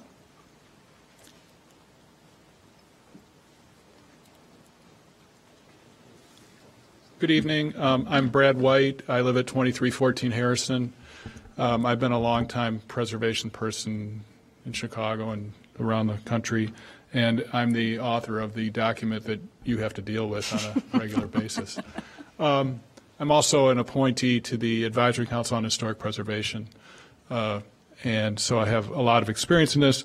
I just wanted to say that really with the discussion tonight, you know, I wish Northwestern, when we were redoing the ordinance, had come and talked to us, because I think we could have dealt with this problem, but instead they sued the city, so there was not a lot of discussion about what was going on.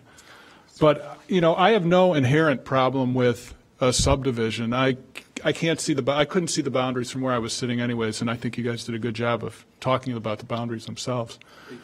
But I would encourage whatever recommendation, particularly that goes forward with a recommendation for some kind of subdivision, that it would require Northwestern to do a survey of its campus and identify any other buildings that would qualify for landmark designation, either locally or at the National Register level, and that they would submit to landmark designation or National Register listing for those buildings. Because I think that would address a lot of the concerns that I heard here tonight and would give a lot of definition and consideration to going forward for Northwestern and some consistency in how you review it. So thank you very much. Thanks, Brad. Anyone else?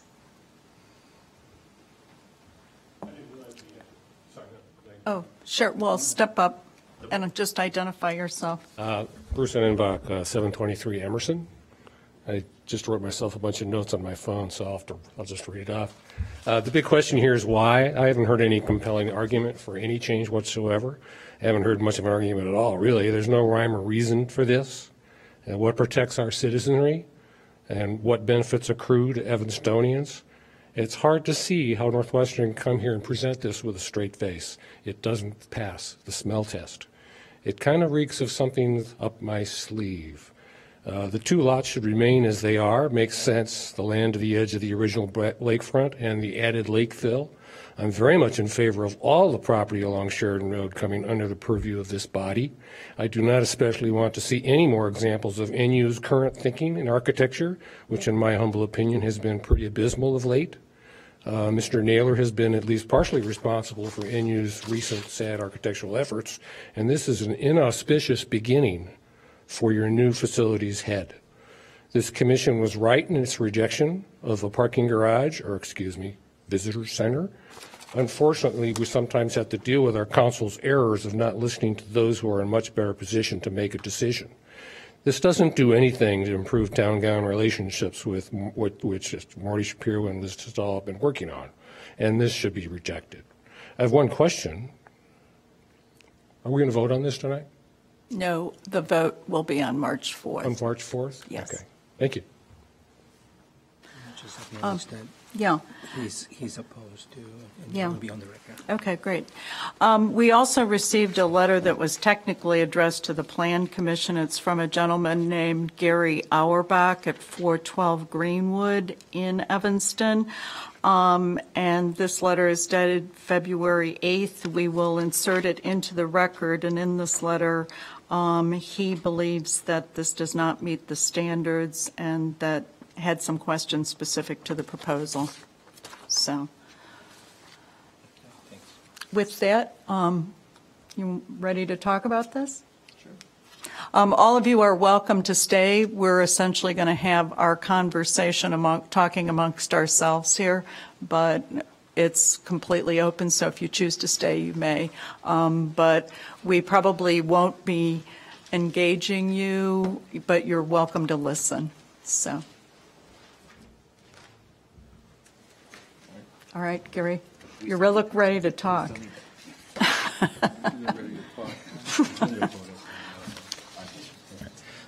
I think we should go carefully through each of these standards. Sure. And we should all weigh in on how we believe the letter from Northwestern does or does not address these standards.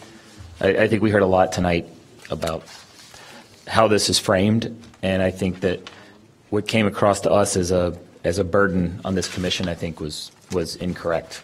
I don't think the argument is framed properly, and I don't see this as a justification for subdivision in this matter. So, do you want to speak to the standards then? Were you planning to speak to each of the standards? I'm sorry. I was kind of hoping that as a group we would discuss That's fine. each standard to kind of. Did you want to just go through them alphabetically? Or I think most of them are Sure. really B, isn't it? Really B? I think we should. I think in the end, Well, we'll talk about A Yeah. and B. Yeah, that's I can comment on A if you want to start. Go for it. Go ahead, Jack. Standard A, preserve, adaptively use, or otherwise protect the landmark or area, property, structure, site, object in the district. You say in your letter, the proposed subdivision will not impact any of the landmark buildings. You chose to focus on the landmark buildings when the standard goes far beyond that to include a larger view. The standard goes far beyond individual buildings and is intended to specifically address context.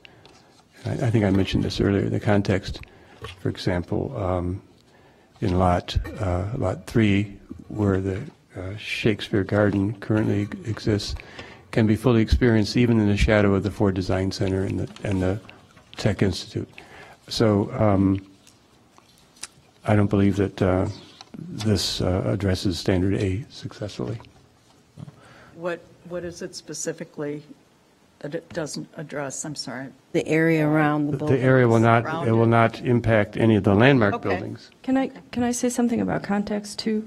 And one of the things that bothers me at the moment is that the way this is being approached is as if the analysis as to whether or not it's going to impact anything is only for the very specific point in time at which the decision is made, and that we then have to rest with that, for the duration while the context continues to evolve around it. And so these pieces stand alone in isolation, remove the context. So we have no context with which to move forward. Like the movie Up. Sorry. The notes that I had relative to that one were that that instead of preserving or adaptively reusing the area, property, site, structure, instead it proposes to remove the context and disturb the integrity of the developed historic plan, although we know that itself has gone through several evolutions. It also, I also have a note that I can't even read my note, that goes on to disturb or stop the evolution of those lots and those adjacencies. So I think which is what you were saying as well. So, and I think the standard says that it in very clear terms must preserve, adaptively use or otherwise protect the landmark or area, property, site, and structure. So I don't see how the locations of these lots meet that standard. Could I also add something else in terms of context? That once we split up the corridor in the way that we're doing, by removing the context, it removes the context for zoning and for rezoning applications. I think since we'll generate some questions for follow-up, and right. Zoning is certainly not our purview, but it would be interesting to understand if there are zoning implications that would follow. I think that's an excellent question. I think that weighs heavily on the contextual question. In the response for A, it had mentioned that there's special consideration had been given to recognize cohesive groups of landmark and non-landmarked buildings, and I didn't see a lot of evidence of that personally within how these subdivisions are laid out currently.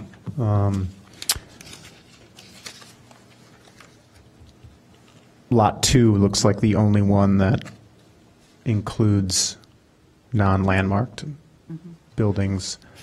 I would agree with that. The other thing I was going to mention, as we were talking about it earlier, and this came up again with the north parking garage, some of the long-term plans for the campus include the demolition of the Patent Gem.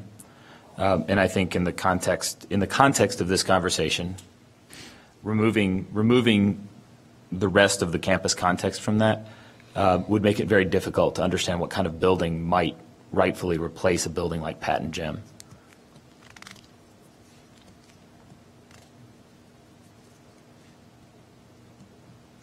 Other folks? B? I'd go back to Patent Gem. We don't. It doesn't propose anything. We have no idea what we're creating by subdividing this property. I know that we talked a lot about the framework plan and master planning, and there were a lot of things we saw in there. Some of these proposed to infill the lagoon, or at least significant portions of it. Some proposed to tear down Patent Gem. Some proposed to build street wall on the west side of Sheridan Road. None of those things are here for us to consider at this point, and the standards of review clearly say that we need to have some idea of what we're opening the floodgates to. Right, and I guess and I understand that those issues are conceptual since I deal with that all the time in my real life, but I think for the purposes of this application, I would rather have a much better sense of what that is. I think that in B, the operative words are provide the location, et cetera. I mean, so, and yet when we look at some of these proposed lots, I mean, let's pick on poor old Lot 6. I don't quite understand how, this reading it, to provide the location and design of new design of new structures and objects that are visually compatible. A lot of these things I don't even see where locations are provided for among some of these proposed lots. I'm not even seeing where that can even happen. Well, I think maybe it's a reverse application. I mean, the idea here is that they're, and I mean, this is a question that we should pose for them to come back and address, but it seems to me that we're really clearing the way for future development, unburdened as it would. By the Preservation Commission's process, and I think I said this I think that's disingenuous to what the purpose of this body and the ordinance is. Then what we're really looking at is, I guess let's look at it in the negative, that we're really not talking about lots 5, 6, 4, 3, 2, and 2. We're talking about 1. But in fact, we're talking about how 1 is going to be reconfigured to allow some of these things, so that in fact, I think that's a good point. Right, right. Like in response for B, it mentions that there's no new structures are contemplated on the new lots of record, as Elliot just mentioned, the 2, 3, 4, 5, and 6. The issue is what is the effect that's left in Lot 1.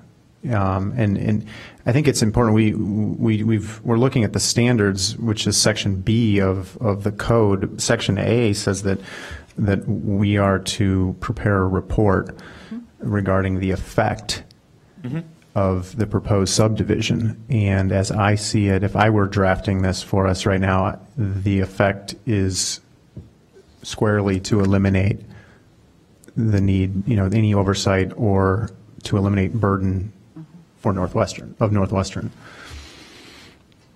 Anything more on point B? Yeah. No new structures are contemplated on the lot of records that contain landmarks. You suggested earlier in your application that you look forward in the design of new buildings and not simply as a mirror to the past. As I said before, history is a continuum. How would the design of a new building adversely affect an old one? I don't think it does if it's done well. Again, we're talking about context. How does a new building relate to an old building? It can be done beautifully, as it's been done in many examples on your campus.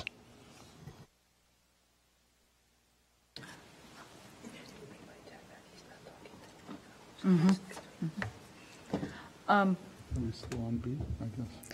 No more comments on B? On C?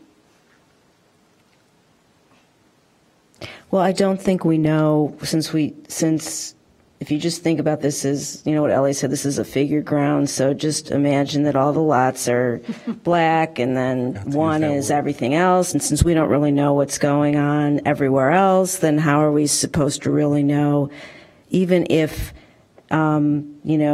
there's a possible plan, it may not, I'm just saying what everyone else said, that all of these are sort of based on an idea of that isn't presented to us. So, it might block the street, it might not, because these lots are cut away.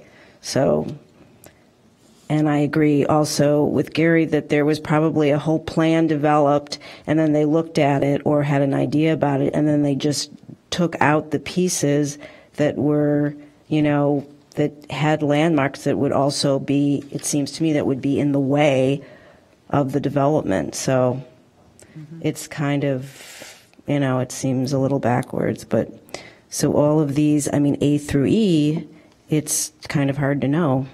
And it's not presented, I think, effectively. Yeah, I'll go back to what I just said. Actually, it's sort of, should I be looking at my hand or the spaces between my fingers? And I think, which one are we really looking at? Well, I think our recommendation, it was said a moment ago, that I think our recommendation is going to be on the effect of doing this, and I think the effect of creating lot number 1 and relieving it of oversight, I think, is not a good one, because I think that starts to affect C. And when I was making my notes, I was thinking about this in terms of the lots we're creating and looking at it and going, well, the Lunt site kind of stinks because you could easily obliterate the views from the public way. But I think I said it before. I don't think the Lunt site is long for landmark designation once Lunt moves. I think that designation probably moves with Lunt. Yeah. Which, again, what are we going to get What are we going to get there? And will City Council or Planning or Preservation have any say in the development of that piece of property? Yeah, and I'll segue that in the sense that I think sort of the uncertainty with all of these makes it difficult to deal with the whole issue of the streetscape and what that actually means.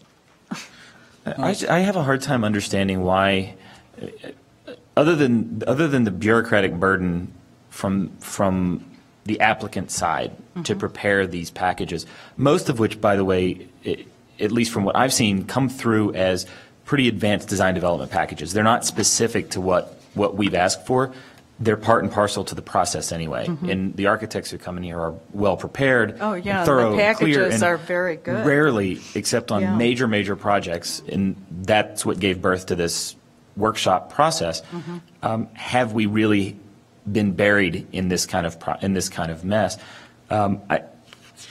I've thought that this has been a fairly collaborative organization. I think a report to the City Council would be that that the two lots of record as they stand are not broken yet. I mean, I agree with Brad. There's certainly a way to subdivide this property, but I think that goes to a bigger question: what else does this lead to, and why is this the first step to it? If this is about zoning relief, if this is about rezoning, is this about restructuring campus in some other way?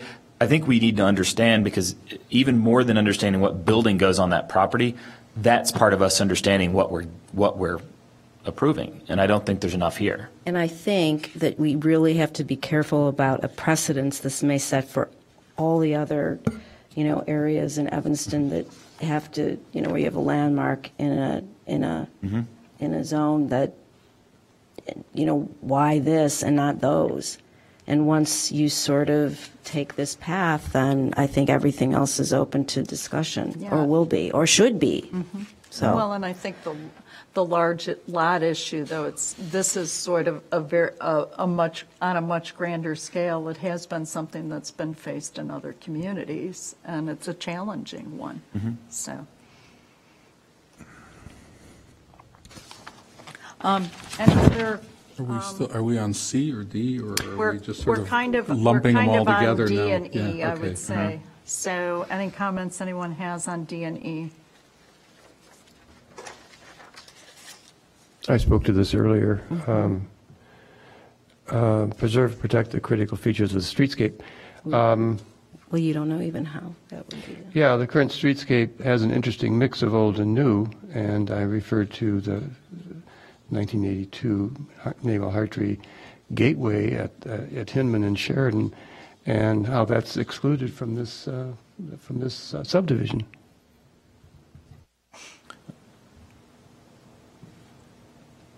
Any other comments on D and E?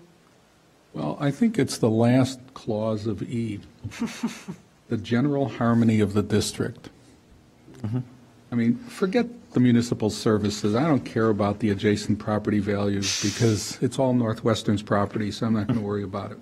And we won't get into the taxation issue, because it doesn't affect it at all. So we're really talking about the general harmony of the district, and how does this affect it? Now, the argument will come back to us. This is not a district. Yeah. But I think help our it. position on this. It's here. Well, our position on this has been, typically when we evaluate these properties, is that is one massive parcel, and everything on the parcel, or the quote-unquote lot of record, is context. It's an outbuilding, an adjacent building, a structure. So everything about that building is context. So although we won't evaluate this as a district, we do consistently evaluate projects on these lots of record in the context of everything. And that came up when we evaluated the north and south parking garages. We made reference to Pat and Jim when we talked about the south garage in terms of the type of materials it was made of, and the technology buildings and things relative to the glass and the use of stone. So it's been used, I think, from both angles. It's been used as a wedge to say it's not a district and you can't treat it that way. But the context has also been used to justify modern development on the lot of record. I wasn't using district with a capital D. I know, but it will come back in. It is not a district. I Yeah. realize. I think that, probably the focus, and I think most of us have used this terminology, is really area is the Yeah. one that Well, really area is used applies. throughout the rest of those And standards. So from our perspective, and I think the bigger concerns, just to sort of summarize, really have to do more specifically with standards A through D. E, there's probably something there that we don't necessarily understand, but I think the issues are more specific to those four. Well, the traffic, I think Jack hinted at a traffic pattern issue. It's a bit of a stretch because we don't know what it is. Yeah, but well, and I think the other issue is, if I recall, Sheridan Road's an undesignated state highway. And so I think that there are IDOT issues there. Oh, yeah. There are many other things But there. it borders, we are neighbors. We have Lakeshore Historic District to the south, and we have Northeast Evanston I understand Historic that, District but- to the west and north, But bordering on the campus. But I think the issue is whether there's a signalized intersection there is a little bit of a stretch for us to be thinking about. So I think the key issues that we're looking at are A to D. Well, not to belabor that one, but one of the things that did come up in the conversation was the development of parking along the perimeter of campus, and one of those major structures that was mentioned, although not planned and not presented, is basically in central campus off of Sheridan. So it's not a completely unrelated item in terms of that effect. But You mean you're talking traffic patterns, though? well, that and the effect on adjacent areas. I know that if I recall correctly, there was a project probably 2 years ago that involved, I think the city brought it, but it had to do with a property across the street from that very area.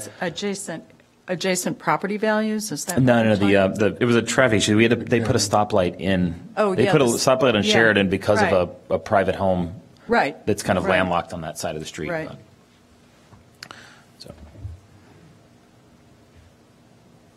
Carlos, so in E, how are they defining district, capital D district? Is that landmark district, or is that district as in? I think that's probably, In my opinion, it refers to a historic district. Well, what's interesting is that if you look at the ordinance, it's only capitalized under E. So it strikes me that D is much more sort of the generic district as opposed to the legal district. that's likely a legal question.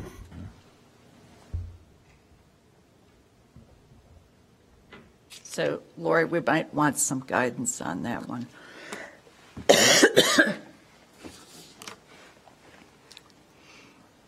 Any other observations specific to the application? Any other questions related to either the application or to the ordinance standards?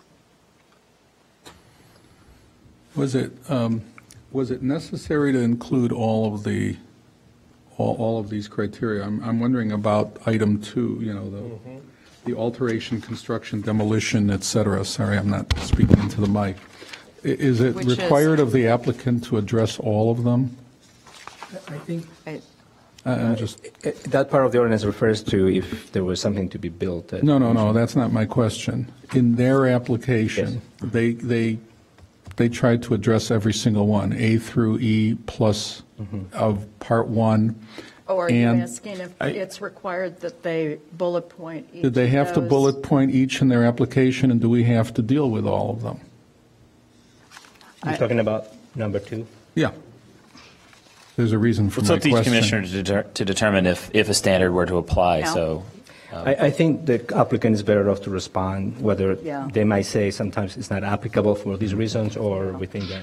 I think. At least you have a response, and then. Yeah, if it were me, I would not have included it because you raise more, this is probably being addressed to the applicant, but because, I read that sentence and there's this wonderful word, currently, and I should put it in bold with little parens around it and maybe change the font because I would have simply omitted the entire thing because it raises more issues, which it probably has among the public and everybody else, because it does start asking, and then sadly, I admit not having gone to section 2.89 to find out what is consistent with 2.89. Maybe somebody's got a copy of it, but it's not important. But I think that the question I have is, does one have to address it? Because once it's reared its ugly head, it's there. I think that some people might consider an incomplete application if they'll show some response. Okay. Yeah. I think the other issue is, and I think you bring up a good point, Elliot, in that I think all this area also goes to some of the uncertainties and some of the questions Right. that most folks had. So, any other observations on that point too?